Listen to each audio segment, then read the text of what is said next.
All right. We're live, baby.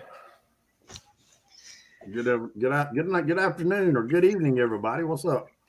What's up? What's up? Another Tuesday night. Perry said he might get on. Said if he felt like it. So y'all don't start talking shit about him until about at least 30 minutes into the program. Oh, he's soft, huh? Yeah, he's soft, but Damn, Perry. I think that kayak tournaments have evolved at such a fast pace over the last, I don't know, 5 years, maybe 10 years. I think they're more evolved than your standard striper tournaments, even bass tournaments, because these guys it's all CPR. You know, they got these nice boards that they measure their fish on, and they take these pictures. They got these apps like like when they first started doing it that way. You had to have an SD card. Now they have these apps that tell you. It tells you where the picture was taken and all this information, and it's nice. I don't know. I think that I might start fishing some kayak tournaments just because of how evolved they've become. But you want to talk about some pressure. Try going, and if you've never fished a tournament before and you think you're just going to show up and fish the way you always fish, you got another thing coming. You're going to make mistakes. I've made so many mistakes. For example, I got in a tournament on Watery one time last year, and everything, my entire trip, my pre-fishing, all the bait, all the rigs, everything that I had planned was planned around current. And when I got there that morning, I shot upriver. Guess what? No current. No current. Yeah. Yes, and I didn't have a plan B. I didn't think that far ahead. So this stuff like that, you're gonna learn stuff like that. You're gonna make mistakes, and you're gonna get your teeth kicked in until you fish enough tournaments to where you can start kicking other people's teeth in. Yep. Would you agree with that, Wes? yep. Pete? Oh yeah. Especially to keep the teeth in.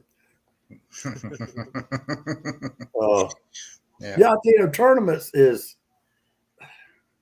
the biggest thing. I never did really care about them. Was the main thing is I don't like being on a time clock. I guess because I like to fish for the enjoyment of it. I don't want to feel like I have to do, or I need to do something, and I'm competitive, and I have to do something in a certain time. And then if I don't do it, if I don't win, it's gonna make me feel like shit. I'm gonna be mad because I lost my money. But the other big thing to me, and which I don't tournament fish, so I don't know, but it seems like the biggest tournaments that I hear my buddies talk about always get fucking canceled. Just like Pete. Pete called me the other day, and I don't usually hear Pete cussing Rav and raise hell, but he was mad. I could tell he was mad about the crappie tournament. Now you're talking about the crappie tournament on High Rock, right? Get me started on that son of a bitch. Yeah. And then I heard that I talked to Keith today. There was a little talk about, and Pete too, about the Rumble in the Jungle. So I messaged those guys today, or I messaged the page. I don't know who answers their Facebook page, and they pretty much said they were not even considering not having that. In fact, let's see here. So they were not even considering not having that tournament. Let's see. The director actually, or whoever it is, the Rumble in the Jungle says, and this is what he sent me today, Pete. Read it.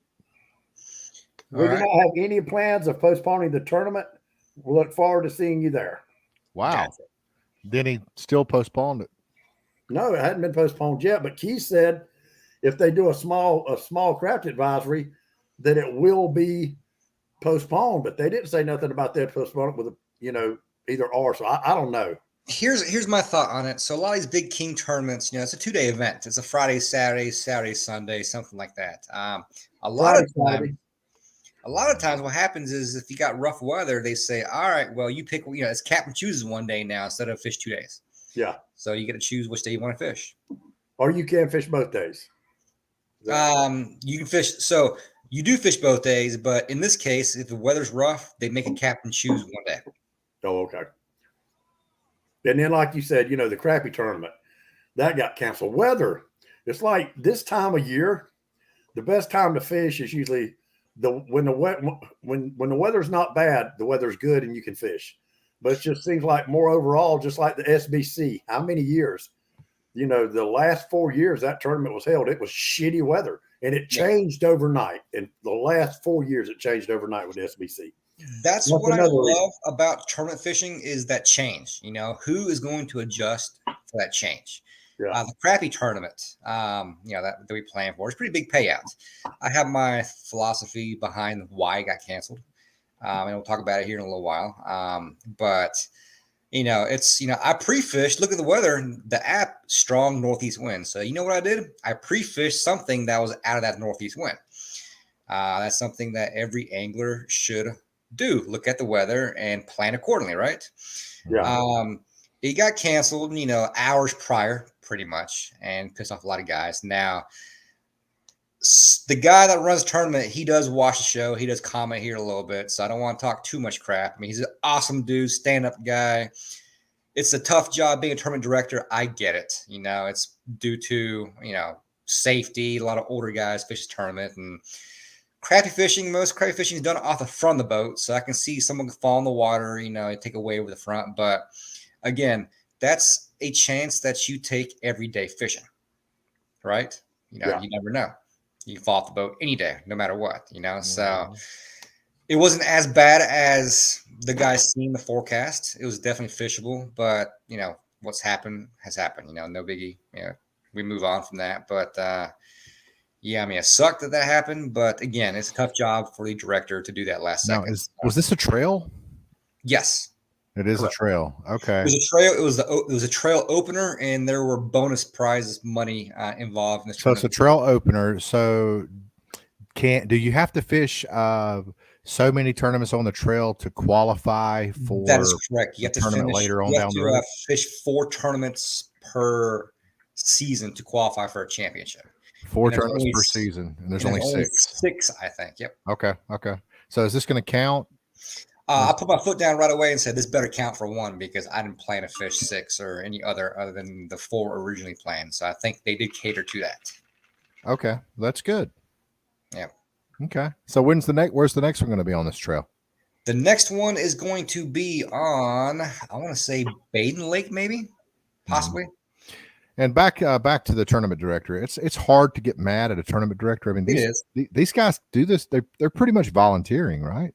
Yeah, they are, yes, absolutely. But so what really got me twisted up with the whole entire thing was I was on the lake 2 days prior, and the day of the cancellation, which is Friday, I got flagged down by a boat out there that was on the phone with a tournament director. Okay, and so he asked me, he's like, "Hey, I'm on the phone with so and so. I'm not going to say any names."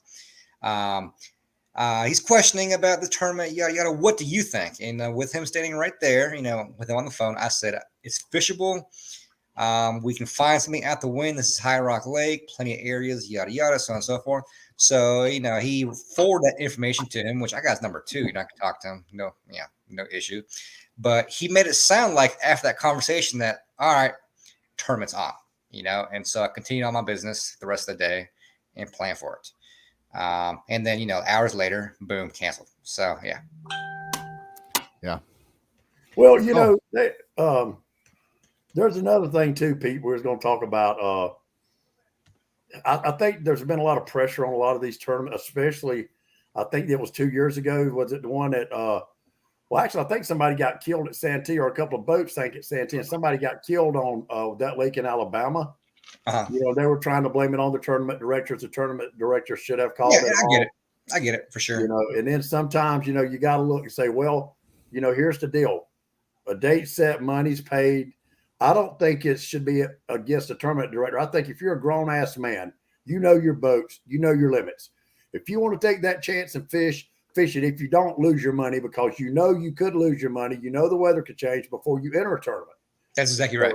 That's just my opinion. Even if it happens overnight, I do not think no tournament director should ever be held responsible for what a grown man decides to do on a day of fishing. It's what captains meetings are for. Yeah, and exactly right. You know, if your organization isn't big enough to actually have a captains meeting, but it's actually still a pretty big trail, then what that tells me is there's a lot on the tournament director. So he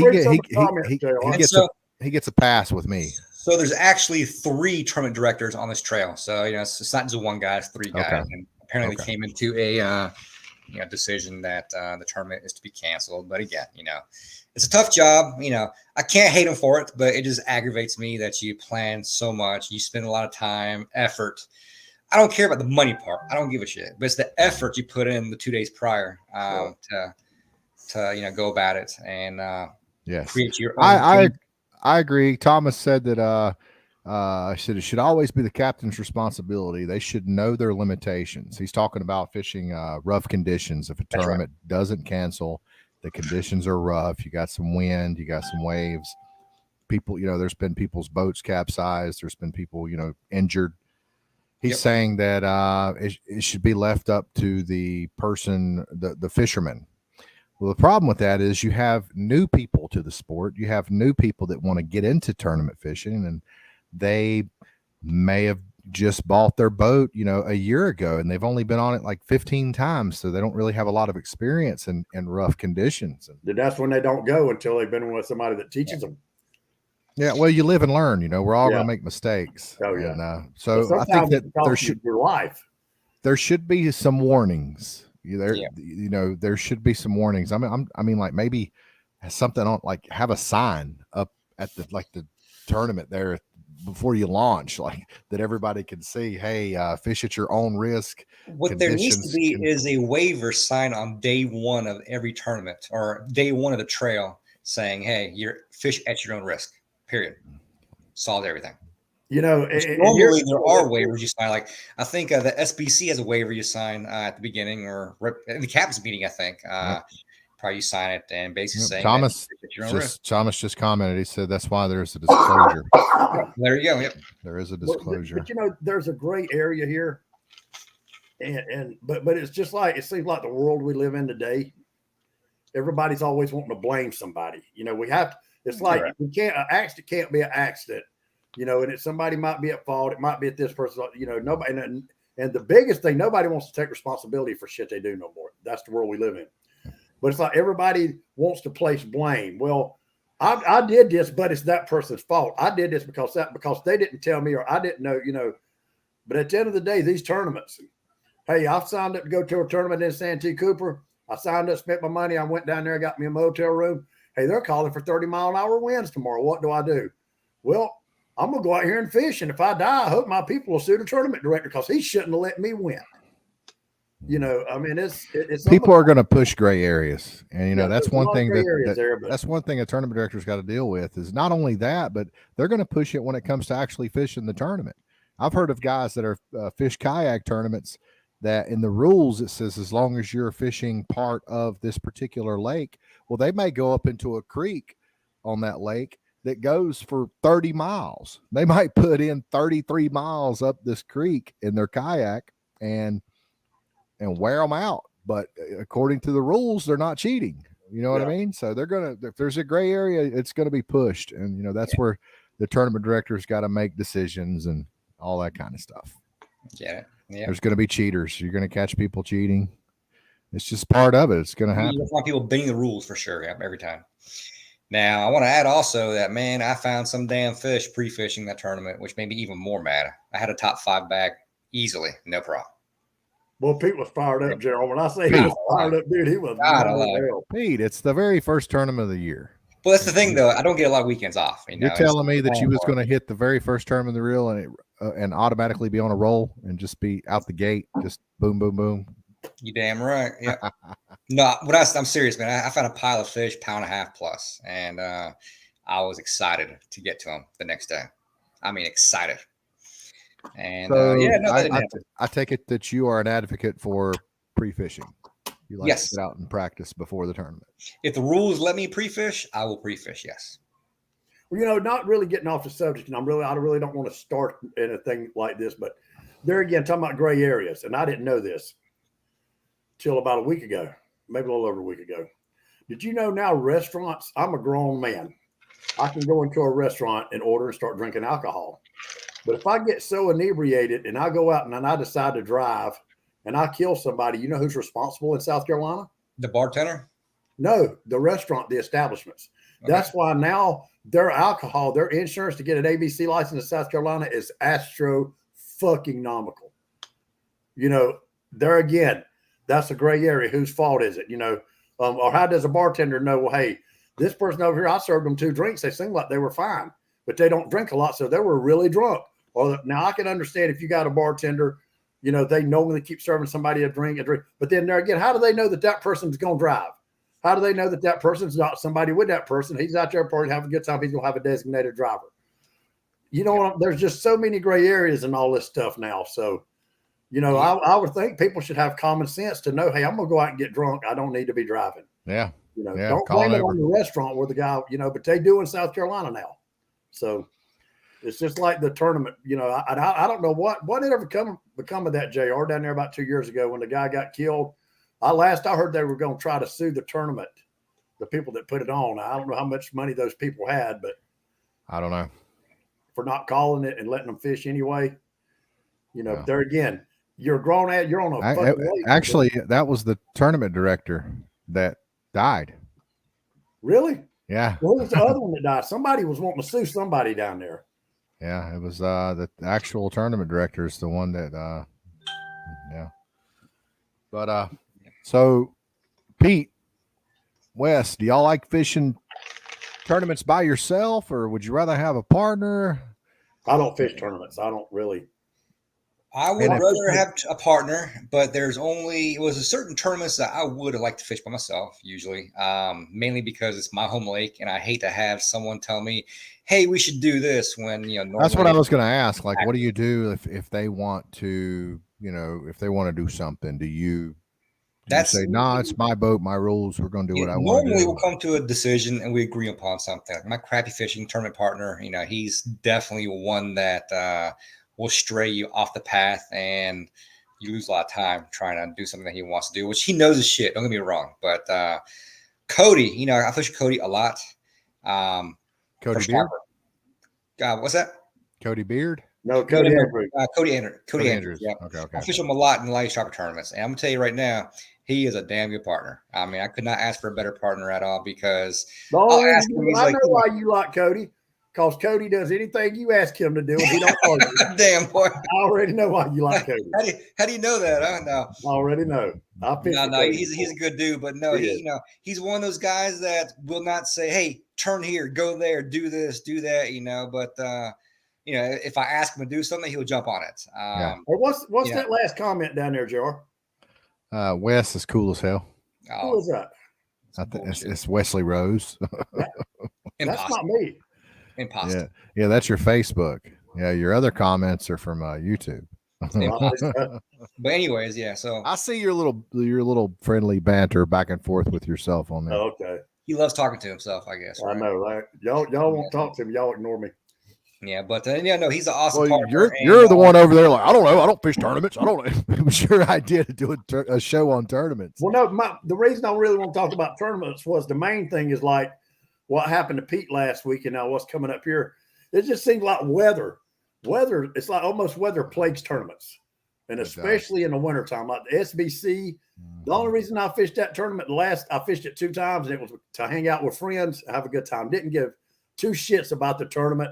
Yeah, it would have been nice to win, but that's something I did not get mad about. You know, some of the roughest conditions I've ever fished in was the SBC that I fished with Benji that year. Couple years ago. Yeah, the wind was I don't know how fast it was. It had to have been 30 miles an hour all day. But it was pretty cool watching poor old Scott. I actually walked up to the truck with him to get Pete's liquor. Damn. I was looking at that picture today actually earlier. I'm like, damn, yeah, good times. So how many events do you typically fish a year, Pete? I really couldn't answer that question because I really don't know. I think this year I probably fished the most tournaments in a year than I have ever. Yes, the bug kind of hit me, you know, and it's not just striper tournaments, type of tournaments as well. I wouldn't say addictive, but I'm just wanting to compete, I guess. You know, I want to see that, hey, I can hang with the big boys, you know. Well, the more you fish, like, you know how it is when you start to fish a lot. It's like you can't get skunked. It's like everything you do, it works. You start catching. The more you fish, the more fish you start catching. You're right. Yes, absolutely. And, you know, it's your home lakes too. You know, all the lakes that you fish, you expect to catch something. But I'm going to tell you what, boys, there ain't no there ain't no bigger pressure in the world when you're fishing a home lake and you got a skunk going by like 11 o'clock in the morning. That's pressure right there. You can't come to scales with nothing. You can't do it. Everyone might laugh at you because, hey, this is your lake, man. You got out here all the time and you got nothing. What you got to say about that? That's pressure right there. It's called fishing. Mike Iaconelli, Kevin Van Dam, Scott Perry, all these guys, they get skunked. You're going to get skunked. If you don't think you're going to get skunked, then if you've been with enough guides, then you know that even the professionals get skunked, even the best fishermen in the world. Hey, I get skunked. Thank you for including me in that, JR. That's right. Listen, even Wes Rose is going to get skunked. 12 years ago. Wes Rose will pull the paint off the planer boards and get skunked. Yeah, that's a fact. Damn.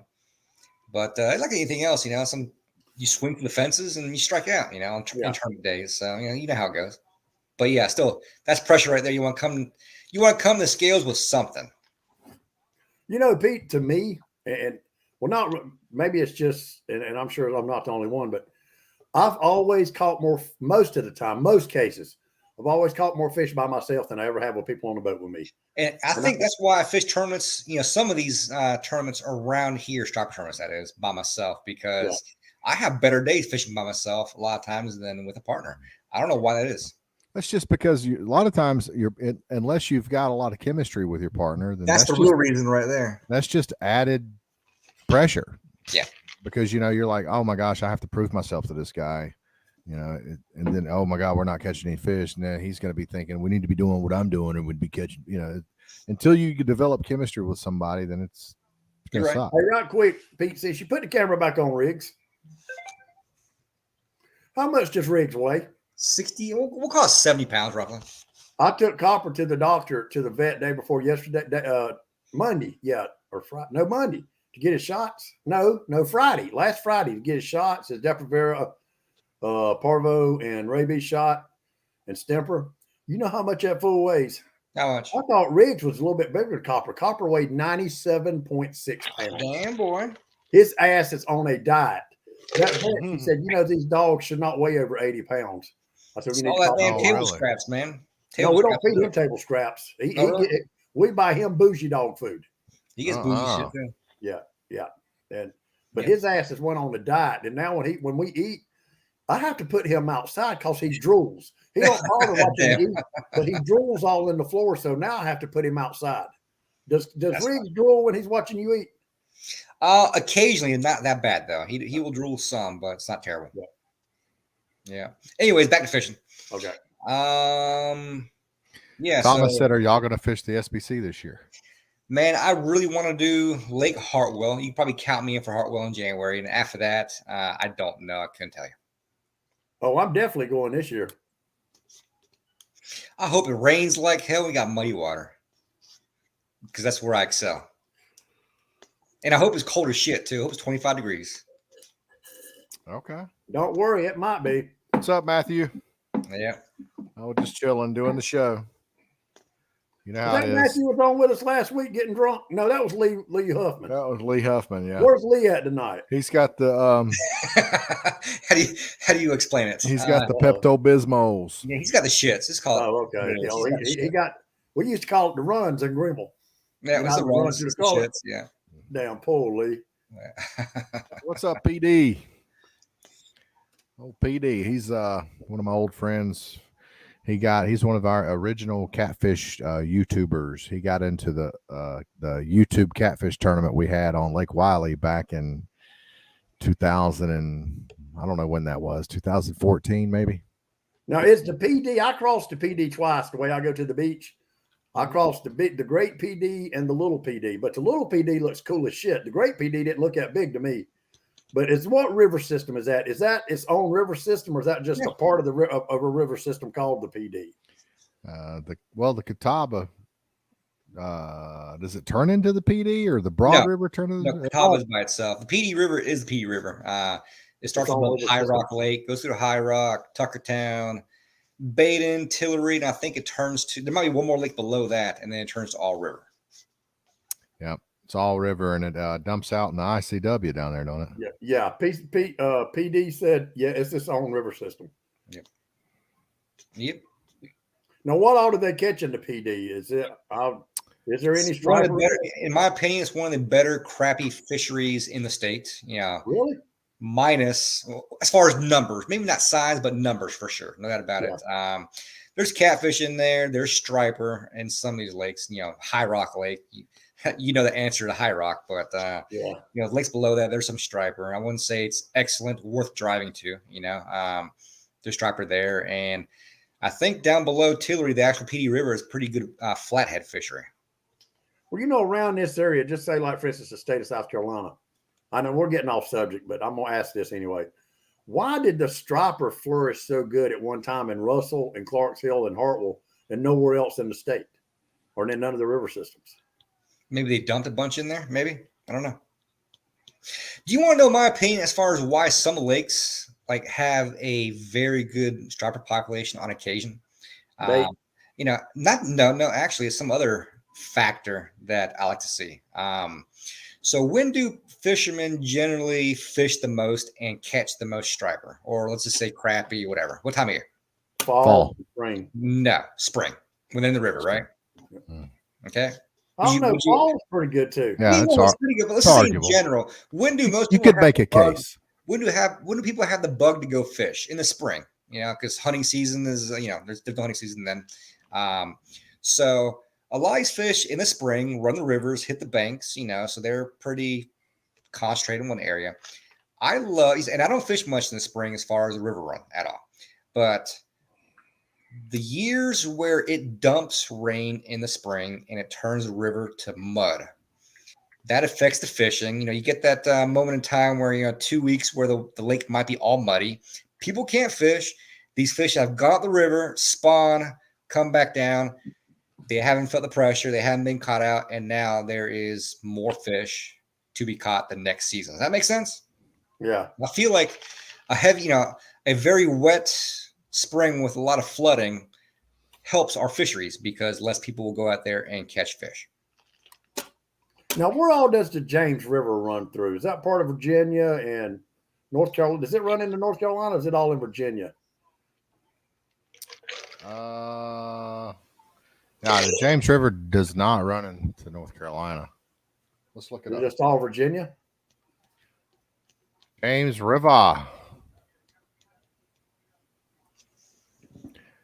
It looks like it starts.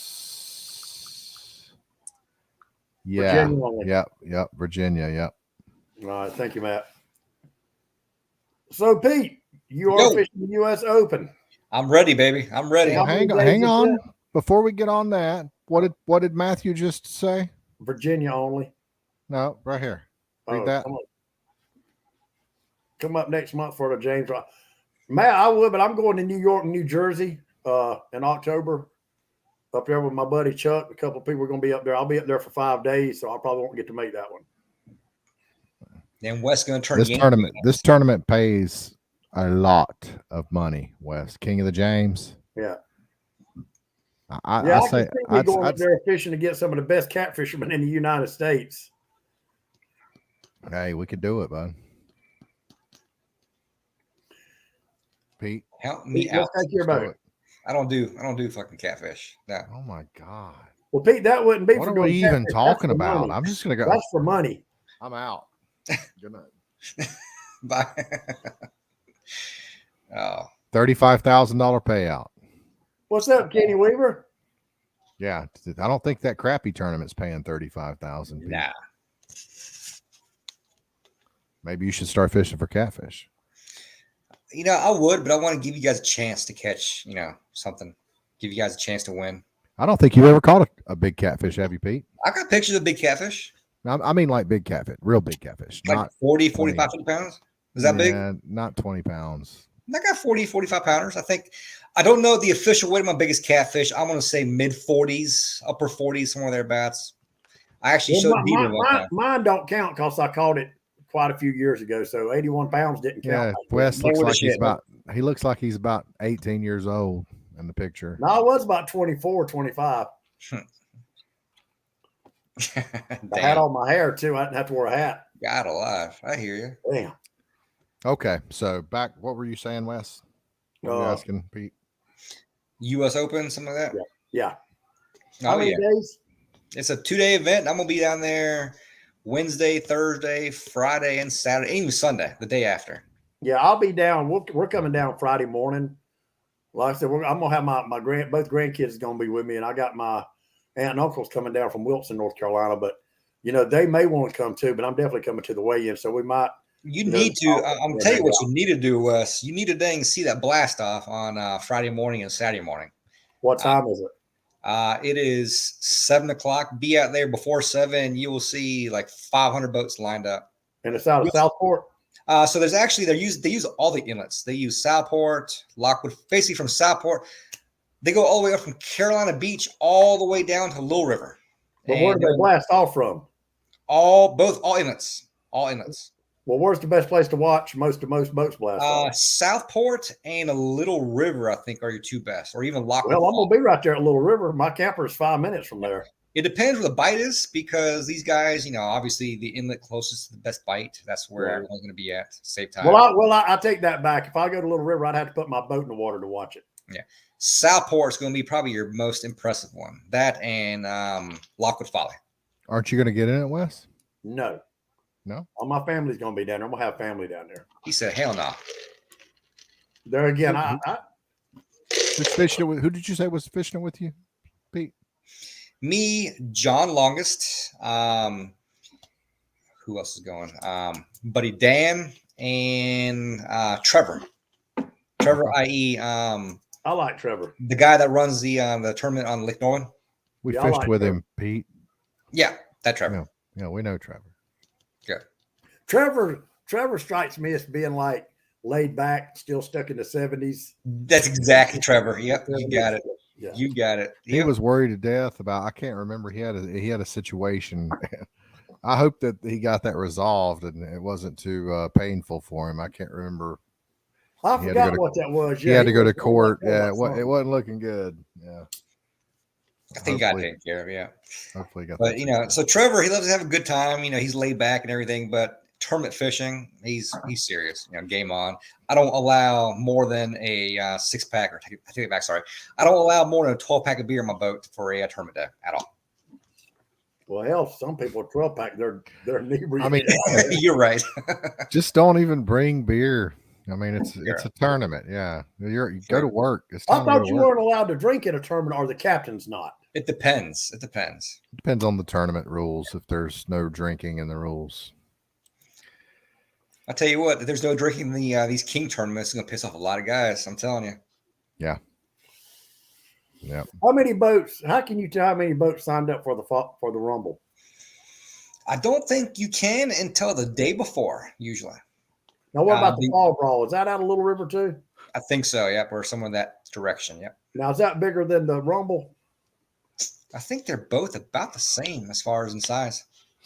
You know what? Here's probably an unpopular opinion, but I personally, and I'm not saying that I practice this, because I don't, but I feel like most tournaments could be won within a mile of the damn boat ramp.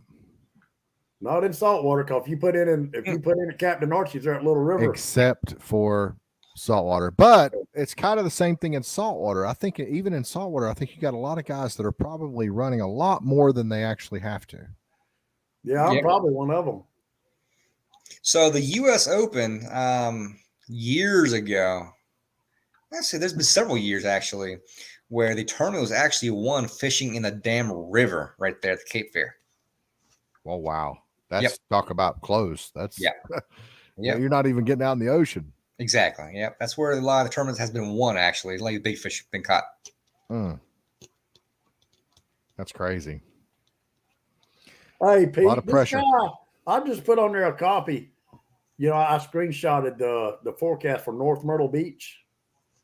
And it says for right now, 4-footers at 12 seconds, 3.8 at 12 seconds apart. Then this guy commented on there. He said, as far as wave periods, your app is only showing the ground swells. Wind waves are going to be 4 4 foot at 4 seconds.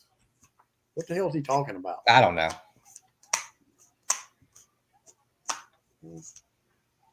Never heard of that before.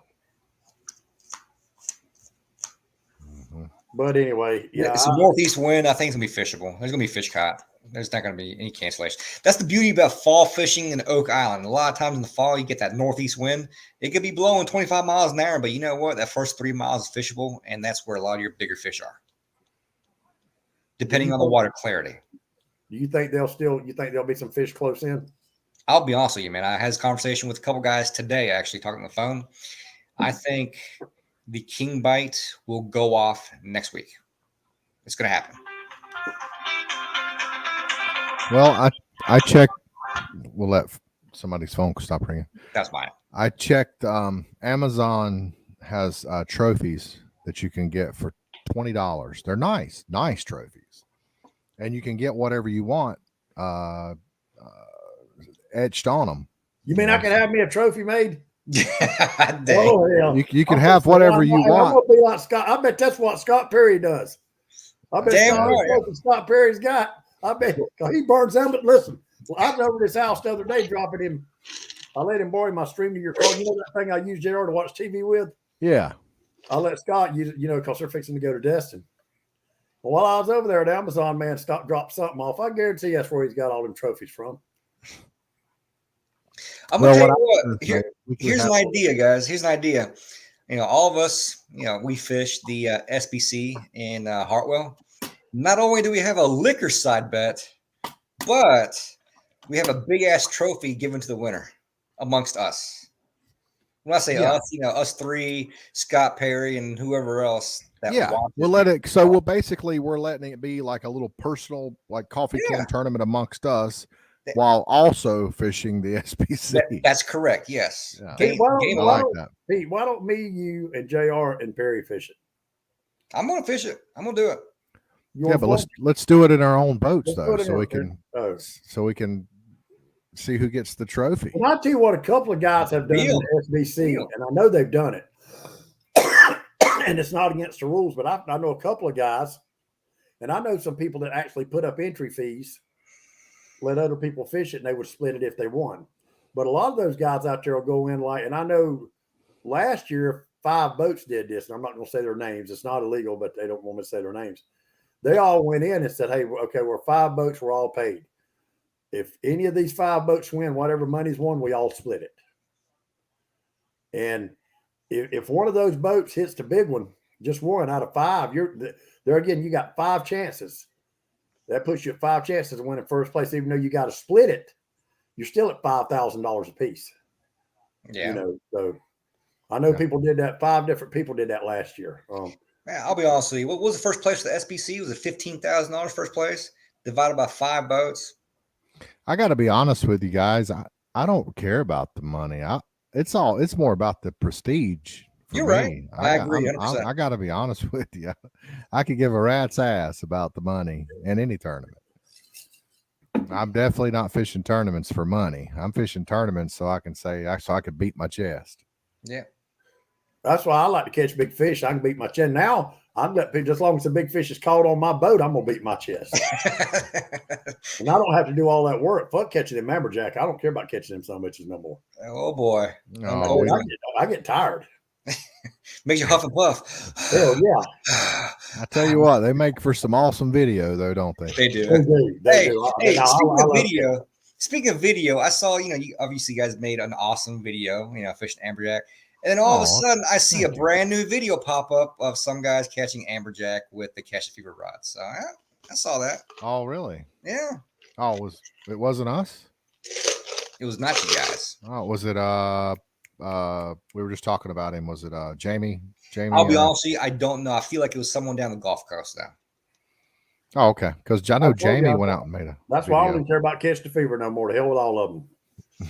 They hear you cuss one too many times. They're just a small business trying to make it, Wes. Yeah, but why they want us to go do that? We go do it, and then they don't want to show it. I don't know. I don't either. That's why I said to hell with them. I don't care about none of them no more. I could read if we cared that much, I could reach out to him and ask him. No, I mean I don't. You can do what you want to with them. I ain't fucking. Well, I reached out to another rod company recently, and I think I'm getting ready to make a what you drinking there, Pete? Puerto Rican beer. Puerto Rican beer. Yes, Nice. sir. They sell that here? Nope. Oh, you transported that on a United States airplane? You damn right. But you know what? Puerto Rico is a part of the U.S. of A. So there You you go. better watch what you say. A wrong motherfucker on here report your ass. God damn. Don't Hey, tell. You know what? I wish they would. Your indictment's coming down on your ass next week. Oh Lord, he's gonna be. I don't require a passport to get to Puerto Rico, so you know what? Let him He's do gonna it. be calling TSA on him. Yeah. Do it. Do Hell yeah. You know how them little soft motherfuckers are anyway. it. These Yeah, jealous. I'm gonna be making a video for another rod company pretty soon. JR, I would love, hey, listen, I'd do it for free. You know, I'd buy the fucking rod if Shimano would let us do a video for them. Shimano would just to see us on their website. I would pay them. Well, I'll tell you what we could do, Wes, is we could just pretend like Shimano let us make a video for them. Yeah, and then the wrong person see that and then have her ass indicted. Just make a video. No, they wouldn't. You could do it. You could do that. That's how. Have you ever heard of Casey Neistat? Yeah, I heard you say that name. Yeah, he's a YouTuber. He's got I don't know, 50 million subscribers. He's super duper famous. And you know how he got started? He made promo videos for Nike and other companies, and he made it look as if he was hired by Nike and was making like legit Nike commercials. But in reality, he wasn't. He was just doing them. He was just making promo videos for Nike. Nothing to him for using their product to try to get views. Yes, they could have, but instead they hired him and he let him start making like official promo videos. Well, hell, let's start infringing on Shimano's ass in. So I'm just saying, if you make a video and it gets enough traction, I don't think Shimano's going to be like, hey, you need to take that down. You know what I mean? Yeah, as long as it was done with some class and no cussing and right. Yeah. As long as you don't degrade the product there. Yeah, you don't want to do Bob the garbage guy. Yeah. Well, I mean, what can you really say bad about Shimano? I mean, I enjoy my Shimano. I really do. Yeah. I mean, and listen, the Shimano Therese, that is the baddest ass rod I've ever had in my hands. I've ever used any type of fishing. I mean, it's a $350 rod, but it's unbelievable. The weight, how it handles the action, it's unreal. Nice. So JR, going back real quick, you say you're doing a video for another rod company. There's only one other rod company out there, huh? No, there's a bunch of rod companies. Well, one major-ish rod company, competitor to Catch the Speeder. There's some up and coming rod companies that are. Well, what's the other one that all their rods look like Fruity Pebbles? That's Mad Cats. Mad Cats, yeah. It's not Mad Cats. All right. Yeah. Well, who is it? Jamie, tell us. Well, I kind of want to. I'll tell you offline. Off the record. Okay. Yeah. Text it to me. I won't say nothing. Just text it to me. Okay. I'll text it. And then you tell it to everyone. Nah, I won't say. We only got 2 viewers here. Come on. I'm showing 15. Yeah, I know. I'm just bullshitting. 16. I'm showing 16. Oh, yeah. It just went up. One might be your buddy there. I wonder who those 16 are. I know, right? God, life is so good. There you go, Wes. I texted it to you. I'll text it to you too, Pete. Got to scroll down. I don't have Pete in my recents. Yeah. We're not close like that. Damn, boy. Eagle Claw, I hear you. Hell, yeah. Hey, I do some shit for Eagle Claw. Zebco 33. Shit, boy, I hear you. Going big. Yeah. Zebco. I do that in a heartbeat. Get that dang wet dish rag in real quick with that 33. Wet dish rag. Hey, see, look at here, Pete. I can't tell what size those are. 6 Avid reels and rods, Therese rods for $2,500. Sweet.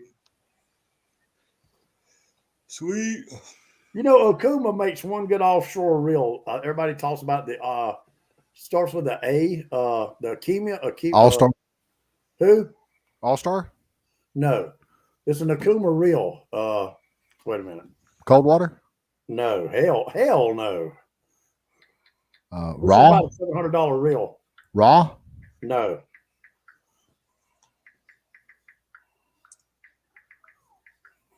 Raw? No.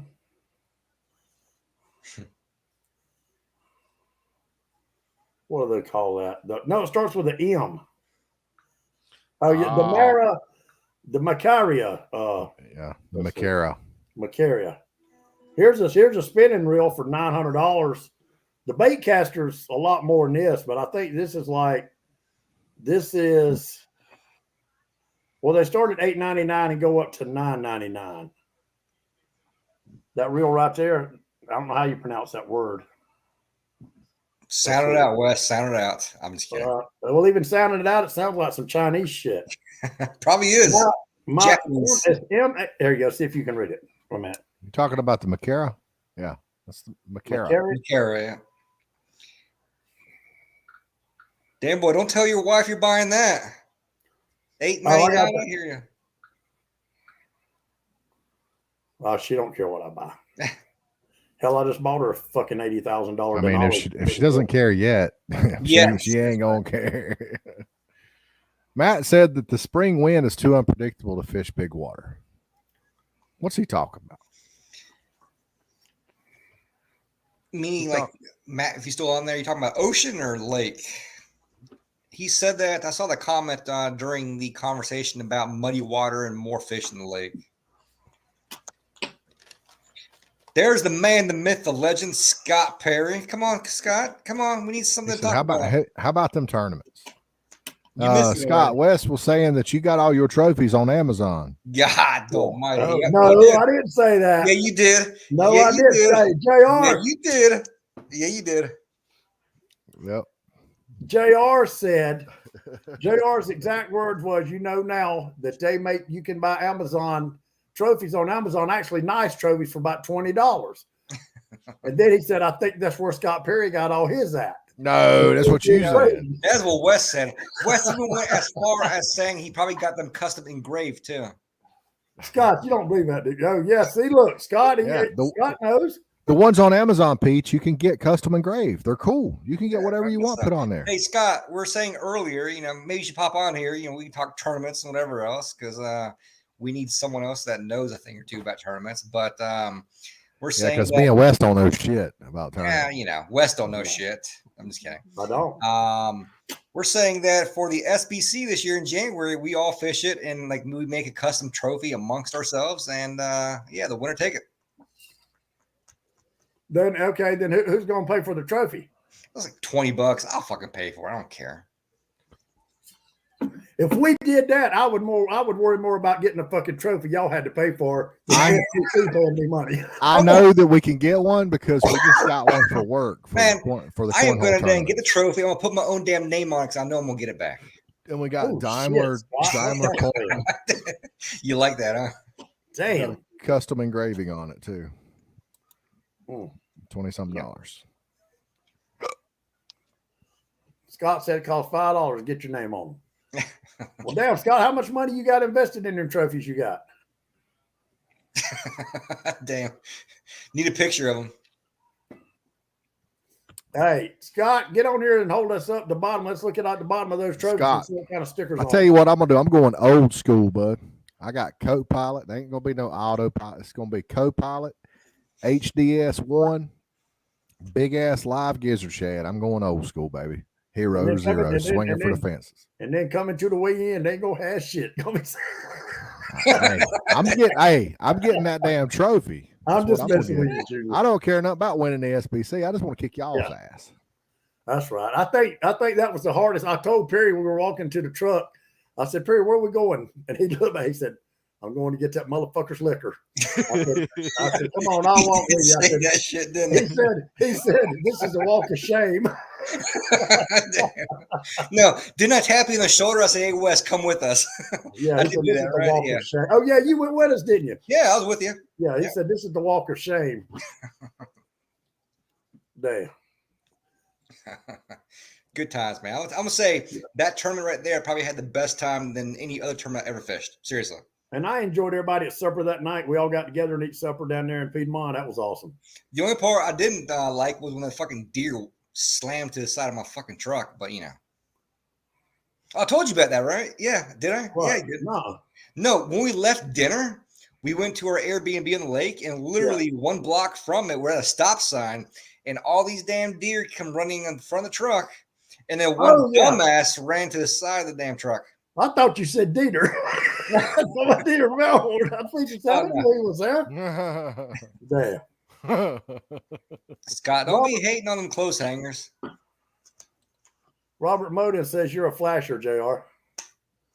Oh no, he says old school is a flash. Hey, so me and Scott was talking yesterday. I showed him a picture of Adam Cook,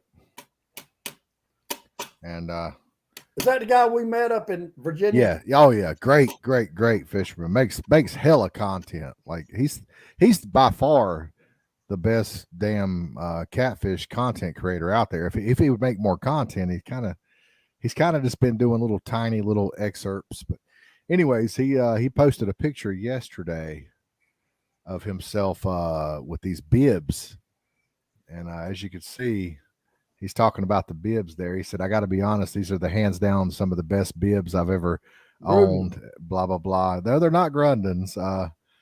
I don't even know the brand name of them, but anyways, I was telling Scott, I was like, look at him showing them damn arms off. Yeah.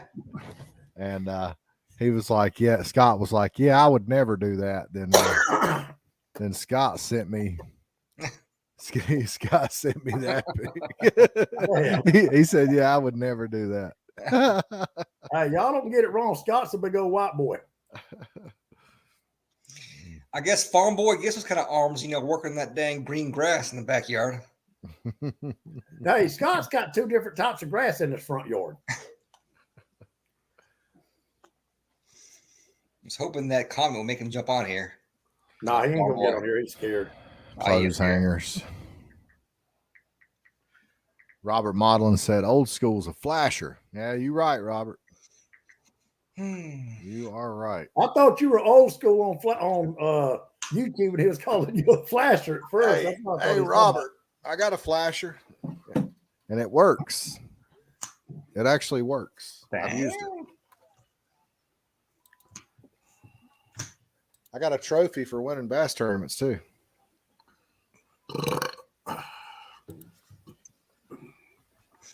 Oh, Scott, show off your trophies. Come on. Yeah, Scott's got like a crap load of. Come on, Scott. I got a bunch of plaques. I don't have many trophies at all. Plaques. Nowadays they've gone to all plaques. Scott knows he got them shits off Amazon. JR just told on him. You could tell mine didn't come off Amazon. Mine was homemade in the machine shop. I still got that empty bottle of liquor in my, mantle right here. You should have saved it. Never even drank it. You should have just saved it. Then you guys are talking about how good it is and this and that. What did he get you? What did you get? Wolford. Show us the bottle. It was it Wolford? It was Woodford Reserve. I know. All right, here we go. Are you watching this, Scott? Damn.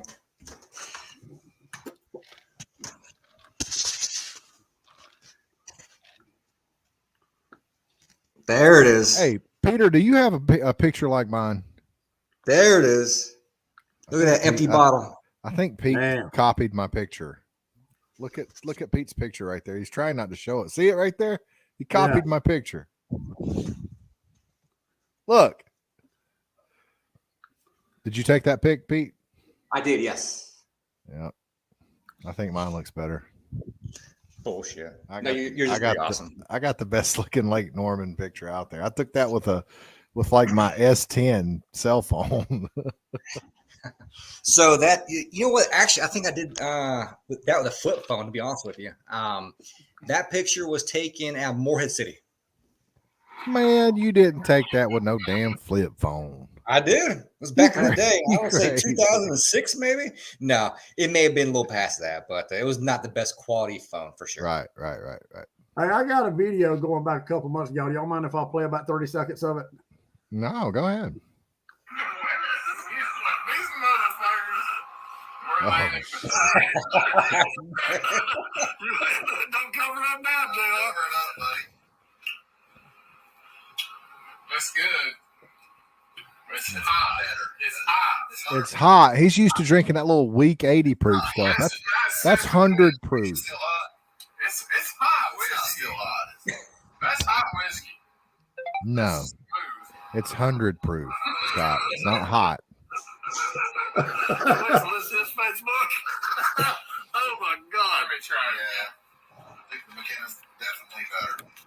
Well, it's easier on the palate. It's sweeter. Of course, it's easier on the palate. It's 80 proof versus 100 proof. So you admit that this is a better sipping whiskey? This is 100 proof. Well, yeah, I mean, it's good mixing. Spicy. Very smooth. Spicy. Watch A this. good Stop up mixer. to try it again. Watch this. Very good. You know what you're doing.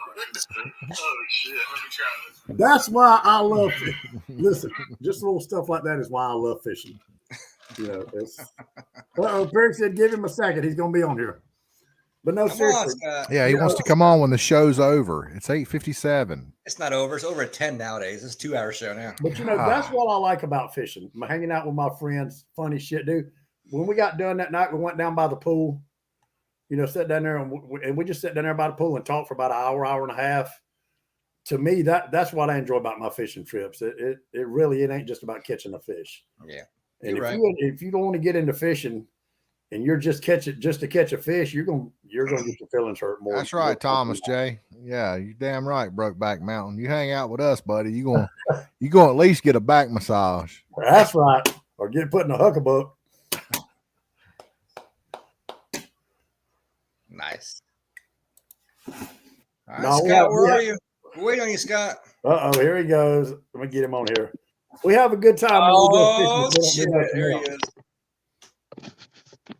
What's up, Perry Dice?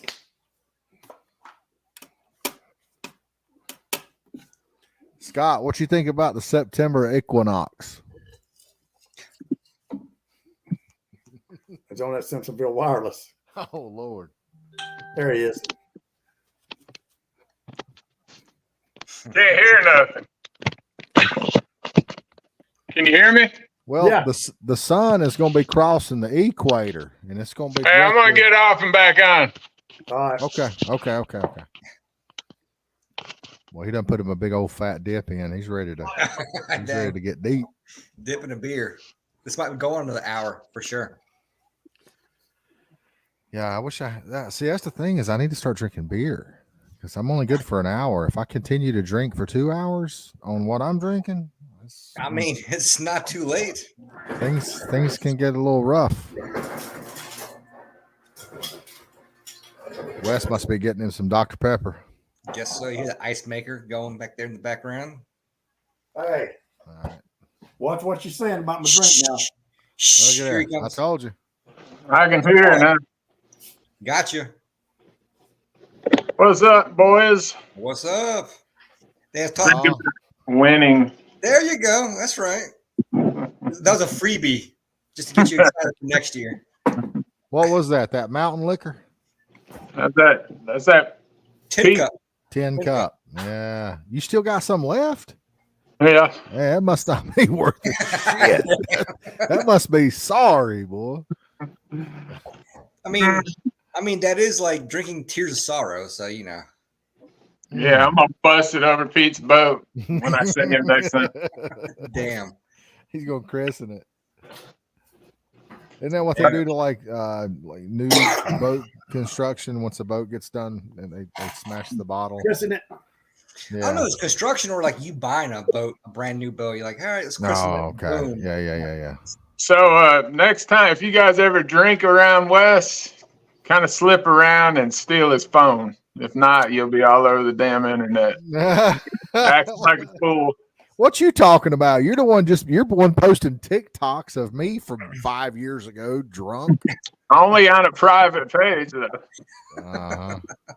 Right. Well, hell, Scott, you knew you was alive and you throwed the peace sign up. Yeah. Yeah. A smart man would have poured a couple drops in Wes's Dr. Made in- Pepper and made in he would Detroit. never known. Made in Detroit. Mm. Hey, all I know is that morning when we got up, because I do snore. And I want to make sure I said, did y'all sleep good last night? And Scott said, what goes on in Myrtle Beach stays in Myrtle Beach. Yeah. That was fun. That was a fun trip. One of my favorite TikToks, I don't even think I posted it, is the one with the coffee, spilling the coffee in the boat.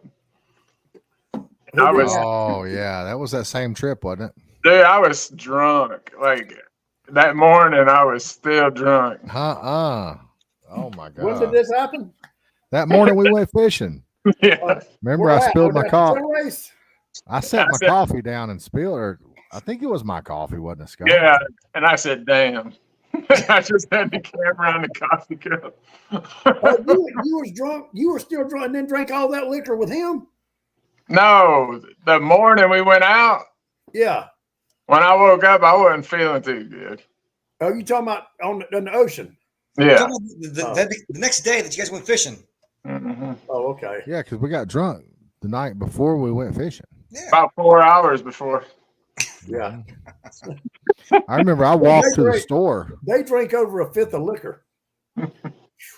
I walked to the store to get us some mixer. I walked about what seemed like 4 miles to the damn store. He was sweating. And There was 100 100 degrees degrees. outside. Wes was like, "What the fuck are you doing? I would have took you to the fucking store." And I'm like, "Yeah, I looked it up on Google Maps. It didn't look like it was that far. I figured I could just go ahead and knock it out, Well, after about 30 minutes, Scott said, "God damn, how far is that ice machine from here?" Yeah, Wes said, "Jay, I'm going to get some ice." I was like, "God almighty, where'd you get ice at?" Yeah, I came back with some damn 2 liters, boy. Sorry. Hey, Pete, JR brought back some Starry. Yeah, I turned Scott on to that Starry. If you hadn't used that, the knockoff no, brand of what is it? Sierra Mist? The new No, Sierra they Mist. discontinued Sierra Mist, and Starry's the new one, and it is the bomb for a mixer. There's It's no the same better thing mixer. as Sierra Mist. No, it's not. JR, do you want to know what's a very good mixer? Kind of the It's same along hard. there. I'm gonna tell you what's an awesome mixer. Starry, I already know. So Starry's good. Woo. Fresca. You haven't even tried Starry. I have. Okay, well then you know And it's the good. bomb. It's good. Fresca's pretty good too.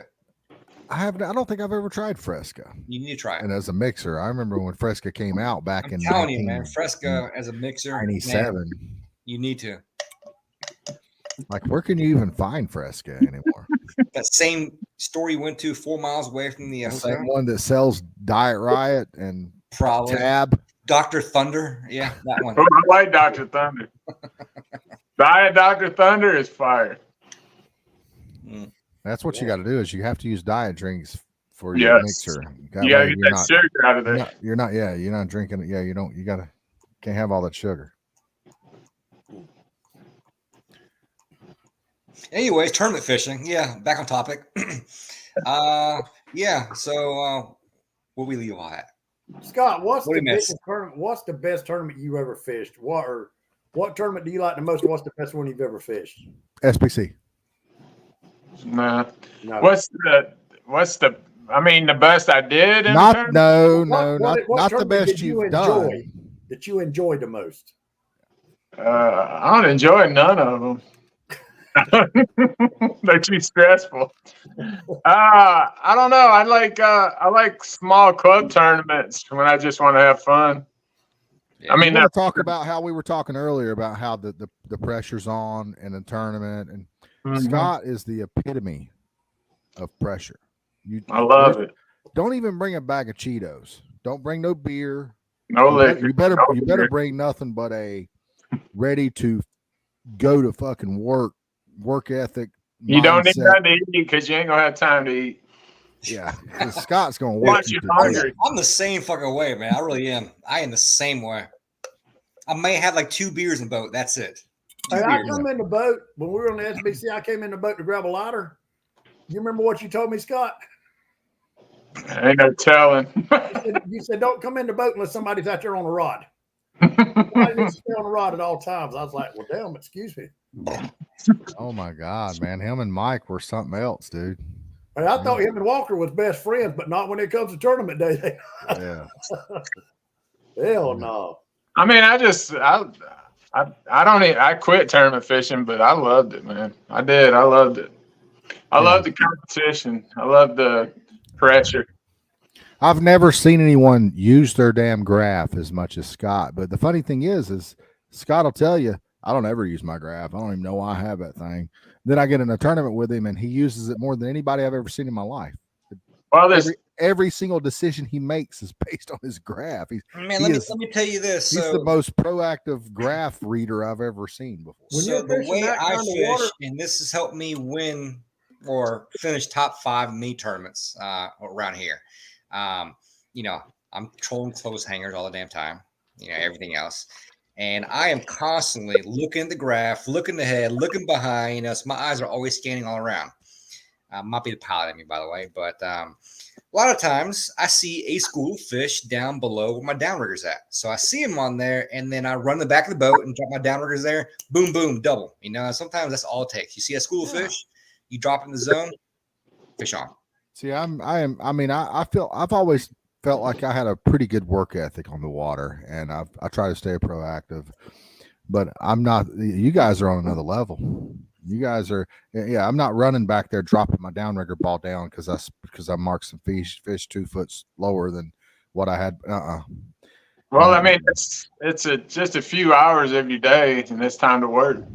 I mean, but like when I say I don't use my graph that much, when it's dead of winter, I do, and when it's summer, I do. But in the spring, I pretty much looked at my graph pre-fishing. You know, I'm looking for bait.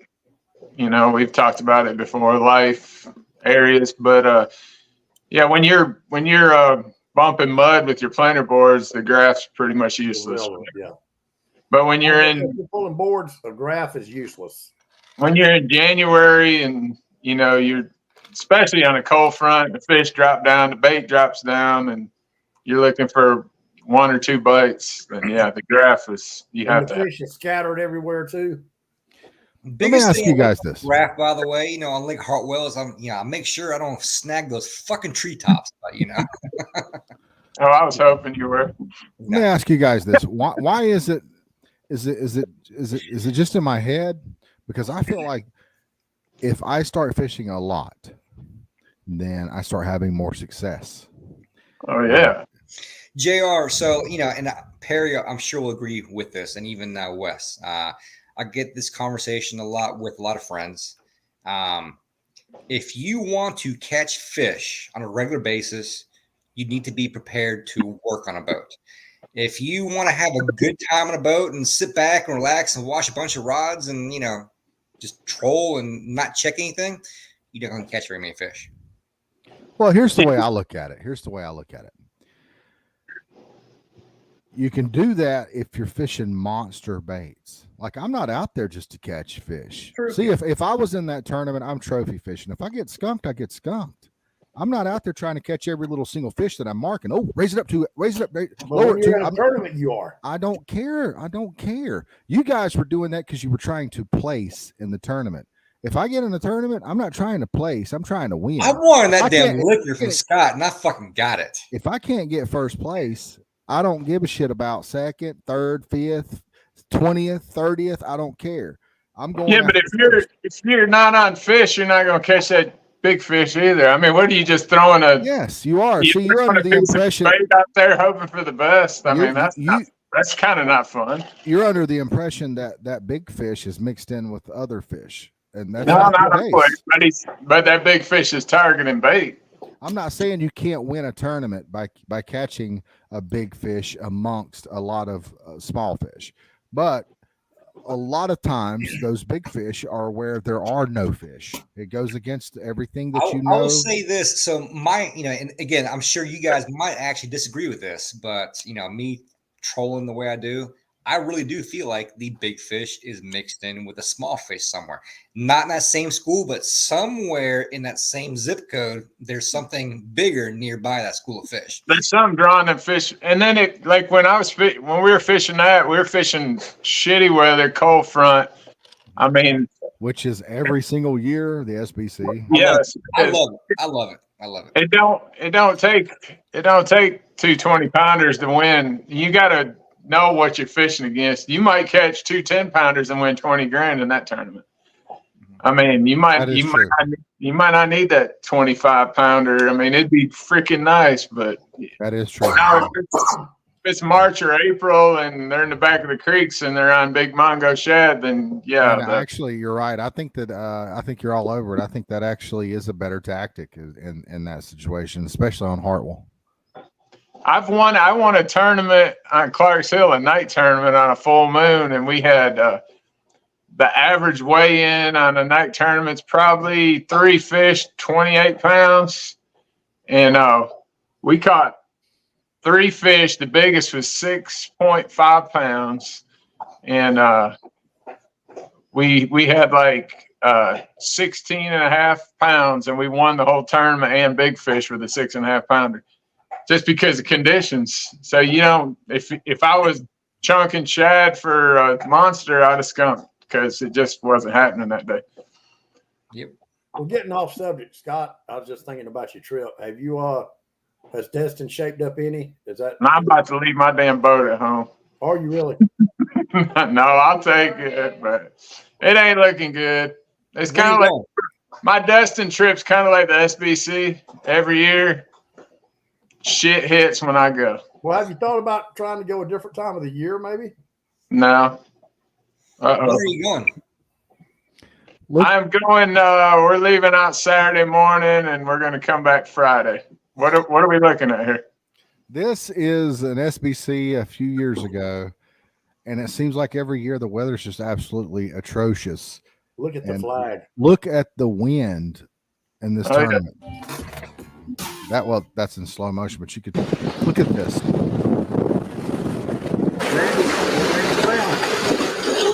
That's Kevin Blue. Yeah, I got no Randy Brown surface tension. That's the last time his boat's been underwater.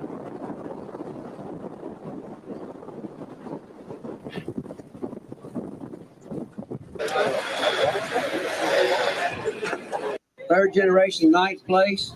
Third generation, $1,250. That's My kind of party in eighth place. There's Long Chris. gone. You're next. Seventh place. There's Kenny, James. There's Brian. Just what you showed. That's what my buddy Kevin said. Big fish of the tournament right here. I want to get You'll a car. hang on 1 second. Get both of y'all on the golf cart right here in front. He's gonna back that up right here. Hell, good thing it's a half-ton golf cart. Is that the year he cheated? You can haul your stuff back up the hill.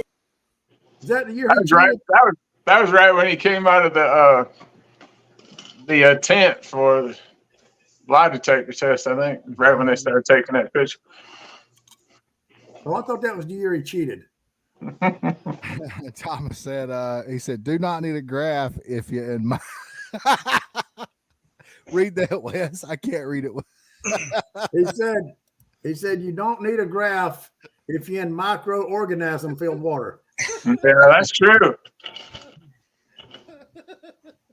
I don't like microorganisms, though. I like the big mega. micros, yeah. The mega orgasms. So yeah, Pete, I'm going out Saturday till Friday. And Gotcha. they're calling for like down there in the Gulf, east winds are the worst. So they're calling for east winds pretty much all week, 17 to 22. So Gotcha. Well, I might send you a couple shark pictures, but that's probably going to be about it. Don't you worry. Hey, do a catch the fever video. They love putting them little baby head bonnets head sharks on there for their videos. I had to, Pete. I'm sorry. So I was telling Wes until that comment he ain't invited, but October the 8th is a Sunday. Come down the beach. Kingfishing.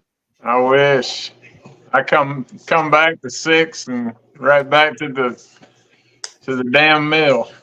Sounds like you need to call in sick. Be like, yeah, got fish, fish fever or whatever. Well, if I could do it one day, I would, but that's a multiple day. Sorry, I'm not sure. But yeah, we're gonna have fun anyways. There'll be a lot of bourbon drink and A lot of that. there'll be a lot of good fish, seafood restaurants, and Crab Island will be open. So, Is the water still warm down there this time of year? I'm on a Facebook page, and apparently the Kings are moving in down there, and so I guess it must have cooled down a little bit because they're starting to catch kings inshore. And hey, Wes, tell him if he had a real boat, he ain't got to worry about that damn wind shit. Yeah, I mean, if you had an offshore boat, you could get out there and fish. I mean, I don't want to be on a cruise ship when I'm rocking. Right. That shit sucks. Hell, we always will make one journey, even if it's bad. I remember I had my foot between the bait tank and the gunnel, trying to put a bonita strip on and I'm like, fuck, this sucks. I don't know. Y'all really hate them fish. You're really mad. I've got an open question for you, for all three of y'all, and I bet y'all I'm pretty sure you're gonna give me three different answers, but here goes. Guaranteed. What is considered offshore versus inshore? Where does inshore stop and offshore begin? I'll go first. To me, offshore is outside the jetties. Inshore is in the intercoastal water. That's how I look at it. Now, if you're talking like offshore collegiate, you're going to have to. Well, where's near shore? Because you got inshore, near shore, and offshore. I guess that's near shore. My fault. Near shore is outside the jetties. So maybe what, like He didn't say near on inshore. At the Gulf, you can get to. Hey, Heather. Hold on, let my buddy Heather speak. What'd you say, Heather? She said you said inshore. You didn't say near shore. Hey, Heather. Just saying. But like Destin, you can get to 500 foot of water in 23 miles, and you got to go 80, 100 miles on our coast. So I guess it depends where you're at. All right, go ahead, Pete. My definition of offshore is once you can't see land. That's offshore. Well, About 10 miles, roughly. 10 miles, give or take. Yeah, I'm gonna say 20 miles. Once you lose cell service. Well, I say once you get past all the ARs, you're offshore. Once you get past all the ARs. Pete, if you leave out of Hatteras, how far are y'all from the ledge? I don't fish out of Hatteras very often. I'm just saying if you're leaving out of Hatteras, that's the closest point. I don't know the real answer for you, but I'm going to say 15 miles maybe. Yeah, 15. That's the closest point to the intercoastal. I meant to the Gulf Stream on the East Coast, isn't it? Yes. Yep. Yeah. I'll tell you this: I've never fished out of Hatteras and never went less than 50 miles out of Hatteras.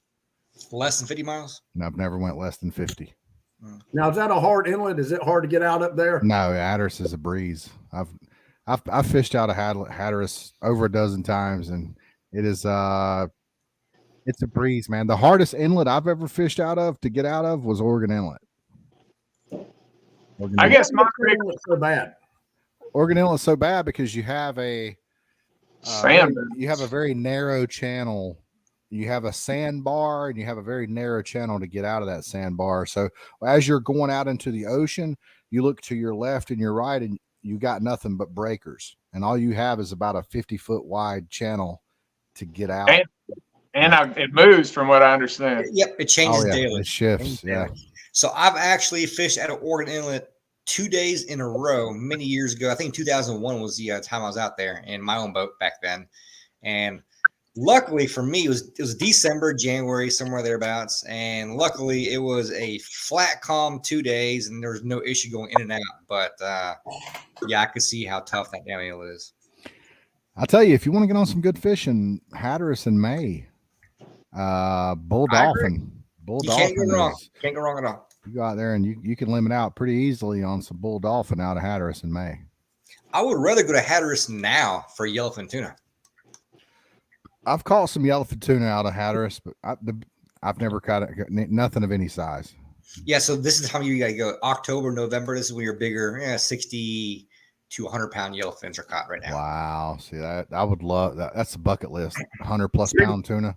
My biggest thing about the ocean is I'm scared of that bitch. Like, I mean, if I buddy boated somewhere, like I would go wherever. But just when you're on a single motor in your own boat, Perry, I'm gonna tell you this. I'll be honest with you, man.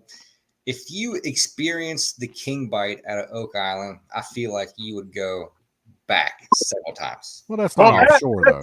That's near shore. Yeah, Well, correct. Yeah, but but still, I think so you're talking about going to saltwater, offshore, whatever, near shore. You would need to go more than 8 miles, give or take a couple miles here and there, to get on a very good bite in October. And if you experience that, dude, I'm telling you, you will go back time and time again. I has love experienced that. Yeah, he's caught kings out of the Gulf. But not like October. Or Smoke. He kings. ain't got on them mid-Atlantic smokers. That ain't no dang Destin Beach kingfishing. I'll tell you that right now. Trolling dead cigar minnows. It's different. Heather got a 28-pounder. So Awesome. That's pretty good. That's a pretty good king. It is. and I caught the biggest Spanish mackerel. I thought it was a kingfish. I think I sent a picture to JR. I thought it was a kingfish. It's a big old Spanish. But yeah, I mean, I'm just the ledge, what they call the edge. The ledge out there is about 25 miles. Uh-huh. But when I go, I'm pretty much the only one that knows anything about a boat. It's like I want perfect conditions to run out there. I don't want to beat and bang out there and something happens. Yeah. I'm scared of the ocean, man. I'd rather skydive than go out 100 miles in the ocean. Yeah, me too. Me too. Well, I don't know. It depends on the boat. Mechanic called me today. I actually finally had some LED bow and stern. I meant running port and starboard lights put on the boat. Nav lights. Nav lights, and I was asking him. I said, Bobby, have you ever? I said, I've read a lot of stuff. People talking about saltwater boats and maintenance on them, and we were talking about wiring on them. I said, how does my wiring look? And he said, well, I'm gonna be honest with you, Wes. He said, for a 2008 boat, your wiring looks better than some of the stuff I see on brand new boats that I'm servicing the motors on. I was like, really? He said, yeah. He said, up until about 2010, he said Carolina Skiff really did awesome on their wiring. He said after that they just dropped the ball. He said all your wiring is tinned. What the hell is tinned mean? Oh yeah, that's 10. That's that. It's a. Is that good or bad? Yeah, it's damn good. It's the best you can get. Yeah, he The said thing about salt water, though, I mean, it don't matter if you have stainless steel, salt water is going to eat it. It's going to. Every switch eventually is going to need replaced. Breakers. I mean, that's just part of the game. But he said my wiring looked good. So I just watched a video of Pete's favorite buddy, Shane Hollington, replacing some breakers. Because all his breakers, they were getting corroded just from. I mean, just the wind, the breeze. You could set your boat at the dock. the environment. It's funny. Shane posted that video of him pulling that transducer wire. I'm going to go ahead and tell you how it really went. It really took him about 4 hours, and he was sweating like a stuck pig, and he was absolutely aggravated, and he finally got it. So once he got it, he ran in the house, took a shower, changed clothes, and he came back out there, and then he took that wire and he ran it back in there about 8 feet so he could pull it out pretty easily for the video, and that's how he made that video. Pulling wires through a center console sucks. I've done it. It sucks. You got a rigging tube about this big, and you got wiring that needs to be that big. Well, he was bragging on his how big his conduit was on that. He had a big conduit. Yeah, he had a big conduit. Yeah. Well, I'm gonna tell you, the easiest boat I ever rigged was my Sea Arc. Everything's open under there. I mean, you don't. There's no rigging tubes on the Sea Arc. My Sea Arc didn't have no rigging tube. You just go up under the seats, go all the way up under the floor. You had a thing that dropped down under the helm, and then you're in the open floor. I mean, yeah, most aluminum boats are pretty easy. Them fiberglass boats. You can bypass the conduit if you want. You don't have to run it through the conduit. You can bypass. You can go beside the conduit and run it through your open hole if that's what you prefer. Mm-hmm. I wouldn't recommend doing that, but no, you got environment then down there. You got moisture. I don't understand how a through-hole transducer works. How it can be that accurate? Going through all that because there's no air. There's no air. It's a sonar. It's going off. it's pinging. So it doesn't matter as long as there's no air, it can go right through it. Well, from what I heard, they're not that great. But I actually heard they're more accurate. oh, really? I did a little research on one because I was thinking of putting one in my boat because. Don't know the science on that, but I did hear they're more accurate. The only thing with the through hole is it takes them longer to get an accurate temperature reading.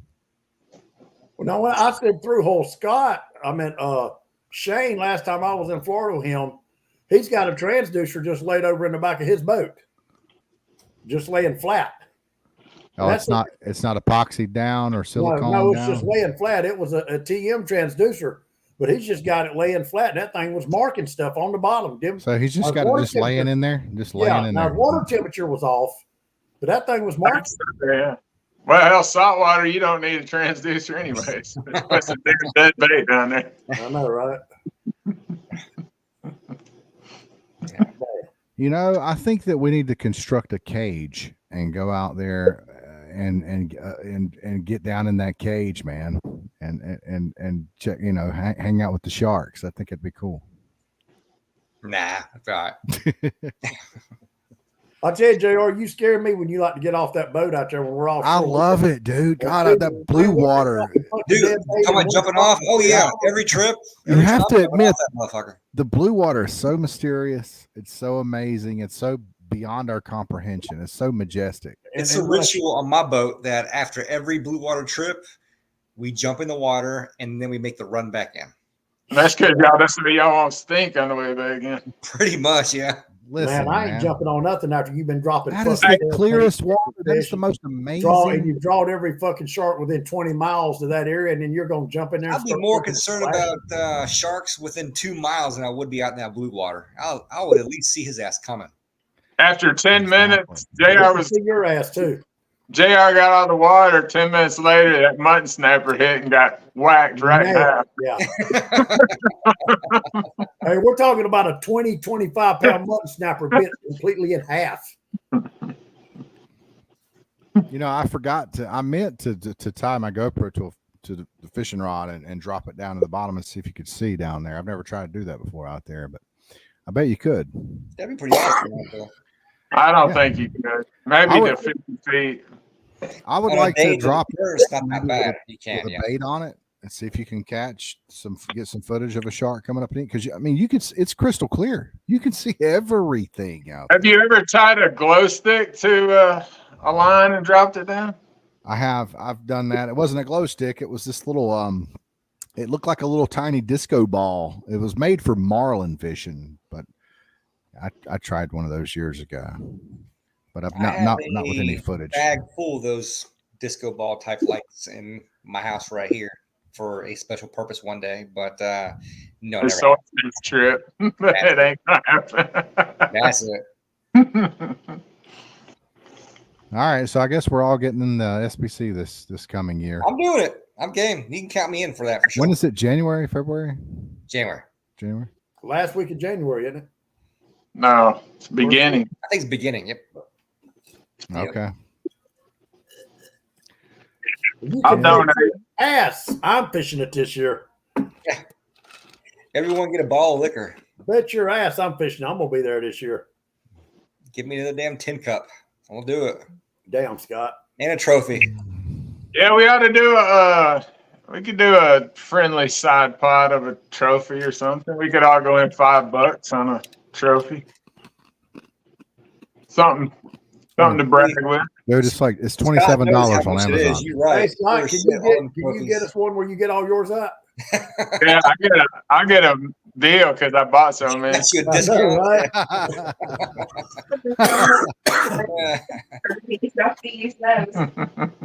What'd she say? She said if she wouldn't have threw away all her cheerleading trophies, we could have used one of them. Yeah. Yeah. Oh man. What, Ohio State? Oh yeah, I went there. They ain't got nothing for us. They soft. Lou Holt said that. Well, Michigan, they do have the largest seating in college football for their stadium. Biggest big house, baby. They ain't Oh, it shit. ain't the biggest. Biggest in college football, but it ain't the biggest. Well, the biggest is a soccer field somewhere in Spain or some shit. All right. So when's your next tournament, Pete? Hell, I don't The even know. Oh, U.S. Open next US weekend. Open Yeah, Next weekend. I am so damn ready for it. Oh yeah. All right. You well, gonna free fish and rabbit to cancel it too. Pete, Getting if on it, they right? cancel that, you'll blow an aneurysm, won't you? Well, the only way they'll cancel that's for a hurricane. So So Pete's getting in the U.S. Open next weekend. Scott, you're going to be in Destin, right? Yeah. And what you doing this weekend, Wes? You going to the beach? Well, yeah, I'm going down to hang out with some friends and just go down and watch the weigh-in. So all three of y'all are going to the beach. and you are. I'm going to the beach. They're going to the East Well, hey, Coast. Junior, if you ain't doing nothing, you can come down there and hang out with me. I'm gonna be by myself. Lori's staying here. She wants to go see her sons. They're fixing to have twins. She wants to go down there and see him, and then she's going to one of the baby's birthday parties, one of Ashley's kids' birthday parties. So I'm just gonna go down there to hang out at Captain Archie's Friday and Saturday and watch the weigh-ins and eat and all that good I am getting in a 2-day tournament this weekend. I'm getting in a bass tournament on Lake Wiley. stuff. We'll go to fuck on in. I shouldn't even. I think invite I'd rather watch a weigh in at the U.S. I know, right? Hey, well, Yeah, if yeah. winner gets $3,000 on this one, so it's So better. you won't win. Of course, I'm not going to win. Just kidding. I can assure you that I probably won't catch a damn fish, to be honest with you. My goal is to see JR at a weigh-in, one of these tournaments. I'd like to see him win it. You talking about talking? I would shit. like to see him bring a damn fish to the scale for once. Damn, I've done JR. that plenty of times. Thank you. Oh hell! Look who's on. Did you text him, Perry Dye? Oh, Probably. He probably did. Hell, he wants to come on, and nobody will send him an invite. Well, I'll send him an invite now. Hold on, Send him Walker. an I'm gonna send invite. you an invite. do it. Oh shit. Oh hell, fireworks. Don't be scared, Walker. Come on.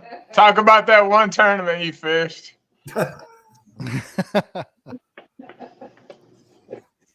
He won't come on. He probably have to go get a shower before he come on. Get his sunglasses. Get his Put his Nike sunglasses. on. Put his Adidas suit on.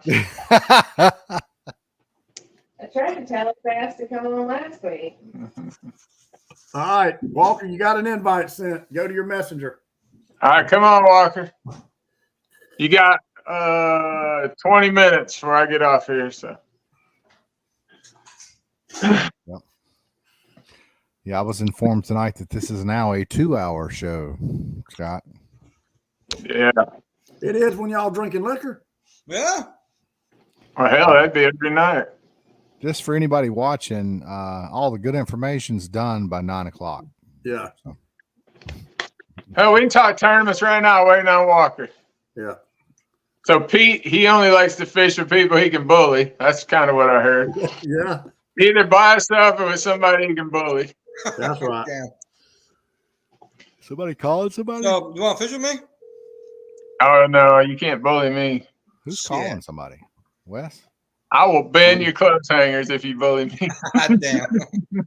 At least we'll catch him with him. His homemade Lake Norman specials. That's secret shit. He probably keeps them in a vault. Yeah, and He won't let nobody see what's on there. that's right. So do you use wire or do you use mono for your, or do they even have, no, I guess Alabama rigs don't really have, They're They all don't have- wild. It's all wire. Wire and How about- swivels. how about your middle one? Is it wire? Wire. Now, is it true that the middle one's usually the one they hit, or the one behind, like the tail? That's I the one they don't usually really hit. find one they like over the other. I Oh, just know the ones up top, bullshit. they don't hit You're as much. why are you lying, Pete? The Well- ones up top, You know they Yeah. hit the one in the middle the most. not really. No. Not really. From my experience, they always have. Your experience sucks. Yeah. I was just talking to Walker about, he's been pulling umbrella rigs. They don't ever hit them top ones. So he's been getting these umbrella rigs at Captain Mac, and he brings them home and he pulls all the damn wire off because he thinks that's bullshit. And he puts on mono because, on actual U rigs, Mono. they don't go to the wire. Right. You got like a little. You got the mono, yeah. And so he pulls all the wire off and goes mono on all of them. I don't understand how he does that, because if you go mono all of them, they're going to be all bunched up in the center. I don't know. He catches them. I mean, Can't question- I guess if you go 400-pound mono, it might kind of stay out a You little can't bit. question the Stripe Father, JR. Stripe Father, tell us how you making these A rigs. Yeah, get on here. Tell us about these areas. He told That Captain Mack he told me he told Captain Mack he's retarded for putting that on. That ain't making no sense. Hey, anybody catches a fish on the top 2 baits on an A rig, I want you to post a picture of it. He said no wonder y'all sell these motherfuckers and these some bitches can't catch no fish. It's the goddamn shark leader on there. I mean, you're trolling them 12 miles an hour in dirty water. You mad? Well, we need him. You mad? Come on, Walker. I know you're watching. Get your ass on here. You ain't got nothing else to do. You can smoke a fatty on here. Nobody cares. Yeah, Ain't nobody watching anyway. Someone might report his ass, right, Wes? Yeah. Oh, yeah. There's some people you got to watch. It's been an hour and 37 minutes. I'm gonna. You know, hey, some people got the fucking police on speed dial on here. I'll be back in a minute. I'll talk Well, about next something next informative. show we might have the fall decor out. You know, we still got the summer decor, so Hobby Lobby's probably gonna have a sale, so we'll have the fall decor next time. If your wife is there nearby, I want her to know that I'm kind of upset that there's no pumpkin back there yet. Yeah, she's on it. I'm so sorry. I have a stress fracture in my foot, and I have not been able to go up and down the stairs like a normal person. Damn it, Slack. Scott, you're sandbagging here. Get that damn pumpkin out. No, I don't do Hey. none with decorations. It is Hey, I was over at Scott's the other day, and he was telling me about this big screen that he bought to put on the back of the garage right there to help keep leaves and stuff out of the boat. And I said, I thought you said you were scared of heights. And he said, I am. I said, how'd you get that shit tied up so high? He said, hell, Heather did it. Yeah, this is I held the ladder. That's funny. Yeah, I ain't climbing no 30-foot up a ladder. Hell no. I'm not going 100 miles out in my boat by myself, and I'm not climbing up 30 feet on a ladder. Hell, Pete's scared of heights. He's a pilot. That's right. You got it. Yep. I'm scared of heights and I'm scared of fast stuff. So who's fishing the SBC with you, Pete? Have you figured it out? I haven't too far out, but probably Cody. I'm gonna ask him first. Yeah, I haven't even thought about it. I don't know. What you do there? Hopefully You I are, can right? get up. You Huh? are with me. You are with me, right? I'm gonna bully your ass. I'm gonna bully you and tell you what the fuck to do and what not to do. God, I had to sit there and smell that damn Yamaha burning gas all day. No, Wire clothes hangers. no, Stretched out. no. I got lithium batteries now. No Yamaha. It's cheaper, huh? You just gotta worry about the damn boat burning down. That's it. Hey, wait a minute, what kind of trolling motor you got? The Minn Kota. I'm gonna tell you what Minn Kota put on their website a couple of years ago, and I didn't know this. Anytime you're running that trolling motor over 7 or better, you better not do it for over 3 or 4 minutes at a time, because you will burn the fucking brushes up in them. They're replaceable. Yeah, That's right. copper. Everything, every time you use something, you're wearing it out. You just might be wearing it out quicker. Quicker. Yeah. So the way I troll, and I watch it pretty consistent here. The way I troll, it's normally about 5.5. Do you go by speed? Yeah. God almighty. All 8 hours of pulling clothes hangers. Wes, you think it's bad with me? No, It that's got, why. hey, it got me a bottle of liquor. That's all that matters. Oh, I know another thing Walker told me. He said one of the reasons he put mono on there is so he can he can get his damn rig back. He said with that wire, you ain't getting a rig back. You're losing the whole damn thing. Yeah, now that makes sense. So I'm gonna tell you what I did that works pretty good. I used to use 20-pound line, but I bumped up to 25. And a lot of times with 25, I can straighten the hooks out and get my shit back. Well, with all them big hybrid, you got to get a big heavy mono on there. You damn right. No, I was kidding. You might have 2 2-pounders on at the same time. 2.5, man. 2.5. Get it right. Come on. Come on. So you straighten your hooks out with 25 pound? Yeah. Damn, they use gold hooks, Wes. Yeah, I know, right? You ain't gonna straighten no Aberdeen hooks, Gamakatsu. man.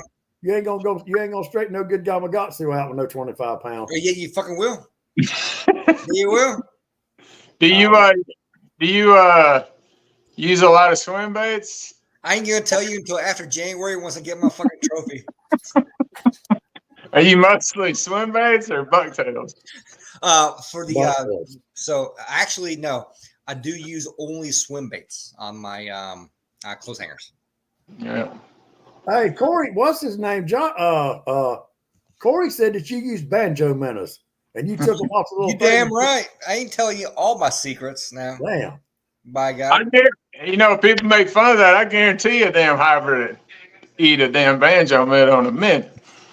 Hey, I ain't gonna lie. When them things first come out, I bought 12 of them. Boy, I thought I was gonna do shit. I ain't never got a fish on one. Do y'all remember that damn flying lure and like the helicopter lure or some shit like that? Oh yeah, I remember that. Yep. Flying lure was badass. It got my just- ass. It got my ass. I promise you. You get an extra 20 feet when you cast that thing because it just flew out. Hey, the first time I used that banjo minnow, you know, it said catch a fish every cast. Listen now, hey, this ain't no lie. Man, I threw that some fish 300 times, and I got home and I called that 1-800 number. Back then it was a 188 number, and I said, "Listen," I said, "I bet I throw that thing. I know 200 times a day, and I didn't catch nothing." I said, "Y'all's commercial says that it'll catch a fish every time you throw it." That guy said, "Yeah, you got to throw it where the fish are." He said, "You look around those fish." He said, "You have a good day," and hung the fuck up on me. I said, "Damn!" And I bought 12 of them bastards. You would do that shit, wouldn't you? I did, boy. Listen, I had to have mine. I don't know if Kenny Weaver's still on here, but like when we tournament cut bait with herring, we'll put out 25 or 30 rods. So you spend the first 30 minutes putting rods out, and then you leave them about 2 hours, and then rebait half, then rebait the other half. So it's like even when I'm cut baiting, I'm not relaxing in a tournament. It's like always something going on. Yeah, there ain't no relaxing in a tournament at all. Period. I mean, it's I'm relaxed. the most relaxing I had in tournament was when I fished Cherokee because I only fished for like 4 or 5 bites in that tournament. So, I knew my shit's running good. And I'm like, all right, left turn, right turn, deep water, humps, check that shit, bump bottom. That's really about it, So normally I'm more active in the back of the boat, but that was the only time that I'm Do you ever worry about your A-rigs being fouled? Do you check them? Nope. I have confidence to where I set everything. I know that where it's at exactly. Let me give you a little tip on my A-rig. You watch your rod tip. Does your rod tip tell you if it's running true? It does, kind of, sort of, but also the only time it will foul up is sometimes I may have it tangled up with another rod I have in the back of the boat, and that is easily found by picking that other rod up and giving the pull. You'll feel it right away. If not, you put it back in the holder, done.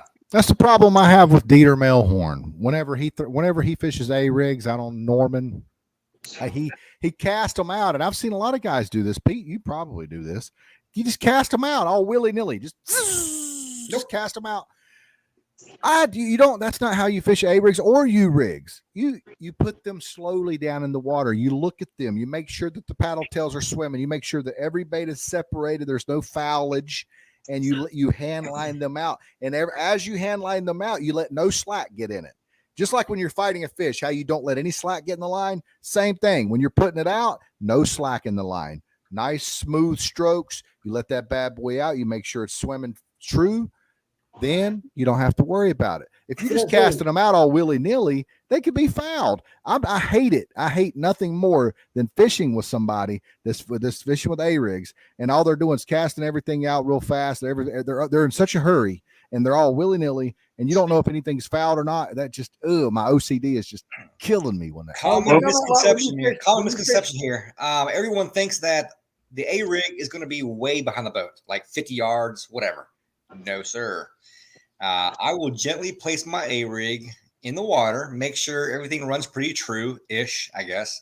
There's no such thing as 5 paddle tails running straight perfectly. Doesn't happen. And then I will give it 3 good pulls off my rod. So at the, once all said and done, that A-rig should be about 30 to 40 foot behind the downrigger ball. That's it. On 3 good pulls? 3 good pulls, yep. Well, that's a whole What kind lot. I'm talking about good pulls. He ain't talking about the 2-foot pull. Yeah. He's talking about the whole I'm lot. talking about like you swing the whole damn rod. He's swinging Yeah. the rod. Okay. Zzz, rod Yep. length. Zzz, rod Well, length. back in the heyday of Hartwell, I had some buddies before A-rigs. They fish U-rigs all the time, and when we had good fish, their biggest problem was getting 2 fish at the same time because they were big back then, and one would break off, like because they were fighting against each other. Yep. And a lot of times in tournaments, they would run just like 1 or 2 hooks because they would lose so many fish with them fighting against each other. Well, I say certain rules in certain lakes or certain states where you're only allowed to have so many hooks Now, on a like bait. Tennessee, you're only allowed to have 3. Yep. North Carolina, you don't have to worry about that. But back before the A-rig revolution, when we used to actually pull U-rigs around here on local lakes, I spent a fortune on freaking U-rigs because you pull U-rigs on lakes, you're gonna lose them, man. Yeah, I had about 4 months that I was a U-rig fisherman, and then I got a whole bag of them out in the damn garage. I just threw them in the damn garage. Said fuck that, right? I mean, an A-rig, I can see it's lightweight. When you speed up and slow down, it's gonna move more in the water column. But So a damn U-rig, when I put my A-rig out, like I tell you there, when I put the downrigger, I have it set at, let's just say 20 foot. I know that A-rig is not touching any deeper than 25 feet. Now, what's the difference in an Alabama rig and an umbrella rig and a U rig? size. Alabama Alabama's the rig bigger is one, right? straight. It's straight. A-rig is No, Alabama rig and A-rig are the same. No, Umbrella the U-rig. rigs are like this big. I meant Yeah. to say U-rig. The U-rig, the umbrella rig is the U-rig, and it's straight. The frame is straight. So Does the that make Alabama sense? rigs are straight.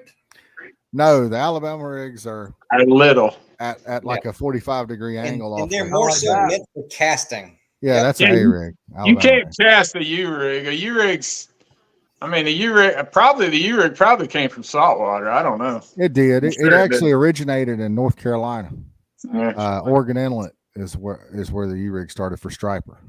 It's a monster. A U-rig's a monster, Wes. I mean, it's got a big chunk of lead right where you hook your swivel. I mean, it's a big old contraption. Virginia invented the tandem mojo rig for striper, and North Carolina, Oregon Inlet, invented the U-rig for striper.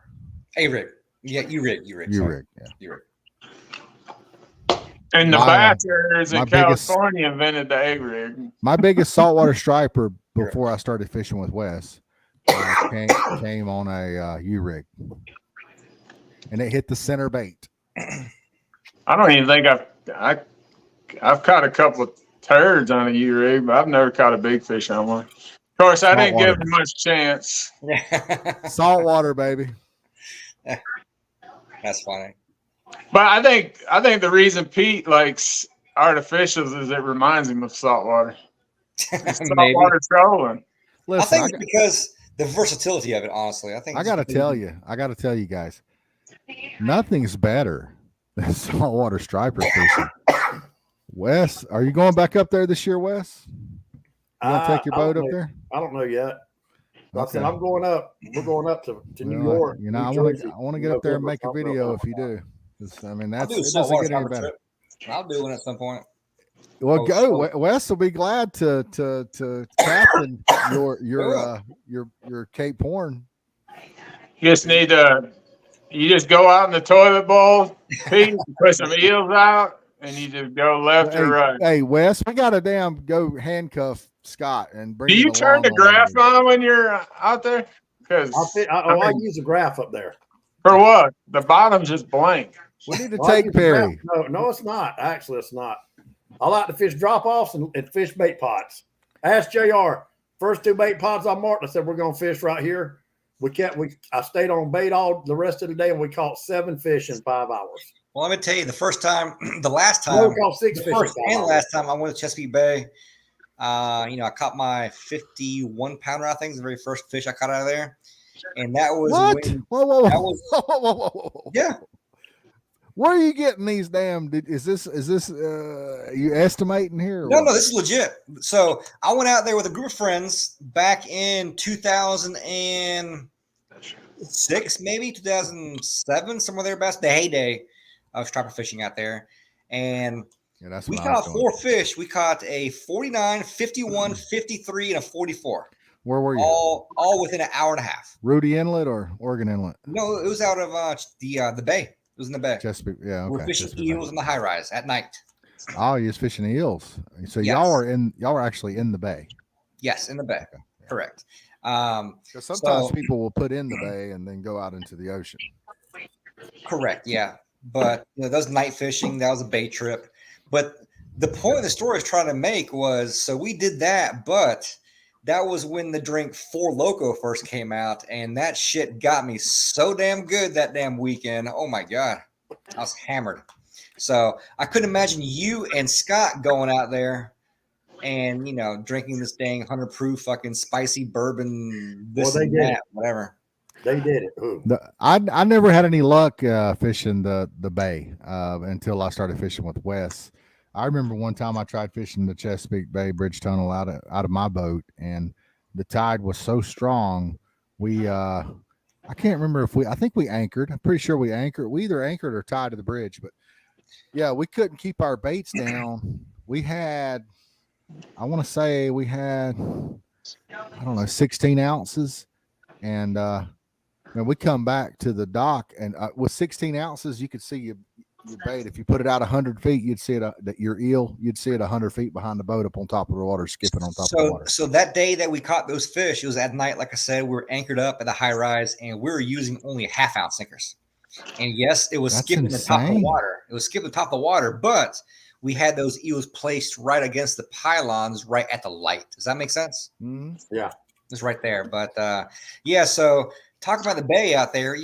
We actually had submarines coming by our asses out there. We're anchored up and you see a damn submarine come by heading, under the Damn, they had some good liquor on the boat. Oh my God! What was y'all Got Russian submarines out there. It's true, catching? man. Catching God, 50 pound I'm stripers, not- seeing It's that submarines? Four Loco, man. It's that watermelon Four Loco, son. Come on. What was he on, bro? He was on Did that y'all liquid see that crack. submarine? He just put the scope up It's- on me. Hey, You it's the guys see truth. the size of that submarine? This was before we started drinking, just so you know. Damn. Might have been a catfish down at the dam. They look like submarines. Hey, Pete, Like you want to fucking go? Volkswagen, son. Pete, you want to go this Volkswagen. year? What's that? Do you want to go this year? I'll go. It'll be the best time you ever had. Scott, would you go It if we don't do get it no on better. week? It don't get no better. Scott, it don't get no better. You better come. It don't get no Scott's better. good. Heather, make him come. Oh God, that didn't sound good. I was listening to say that didn't sound right at all. We live, baby. Someone's gonna report you, JR. Come on. Mm. Well, Heather, Yeah. tell him if he don't go to the Chesapeake Bay, he can't come anymore unless he's by himself. Dude, it don't get no better. She's on her phone. She can't hear you. Scott, you need to come along and make Scott, we'll make let me a say good this. video. You went to the James River to catch a fucking greasy catfish, but you won't come to the Chesapeake Bay to catch 50 and 60 pounds. Yeah, it's the same distance. I mean, matter of fact, where we fish the Chesapeake Bay, you can see the mouth of the James River Mouth right of the there. James Y'all- River. All you got, go up Y'all in that broke river. me on the James River trip. Scott, come kingfish. Yeah, man. right, Let's do that dude. You know hell. you had. I a would blast. go kingfishing. Let's do this. Let's fucking do this. I gave you the dates, man. Those days are firm. I'm still going on those Hold dates. on, Scott. Did you just say that we broke you on the James River trip? I'm just fucking with you. Okay, I was getting ready to say because I'm pretty sure you had a blast on that trip. That was a good trip. I mean, if you three weren't there, it would have been awesome. But Shoot, yeah, that was an awesome trip. For what little bit, I bet Pete, I bet we didn't fish a solid 6 hours the whole trip. It was so stinking hot up there. We caught those fish. You seen that video? You seen how good those fish were? We caught all those fish in about 6 hours. I didn't see no good fish in that video, but yeah. You crazy? Yeah, we Man, hammered don't get them, him in dude. his feelings now. He's drinking liquor. Oh, stop! I got Wes. Wes is I didn't see no good fish in there. All I saw was wet dish No, rags. we caught some good fish. We caught some good fish. we Hey, did. Scott did know he hooked that one fish. And Scott ripped his fucking lips off. And JR said, get to net and told James Long, said, get up and help him. James Long in fucking Neverland. I think I got that on. I think that's in the video. It is. think, You can't yeah. even see his fucking eyes. He's higher than Cooter Brown. Listen, hey, and by the time he gets up to get in the net, Scott said, never mind. Hey, I hey, already Pete. got him up the boat.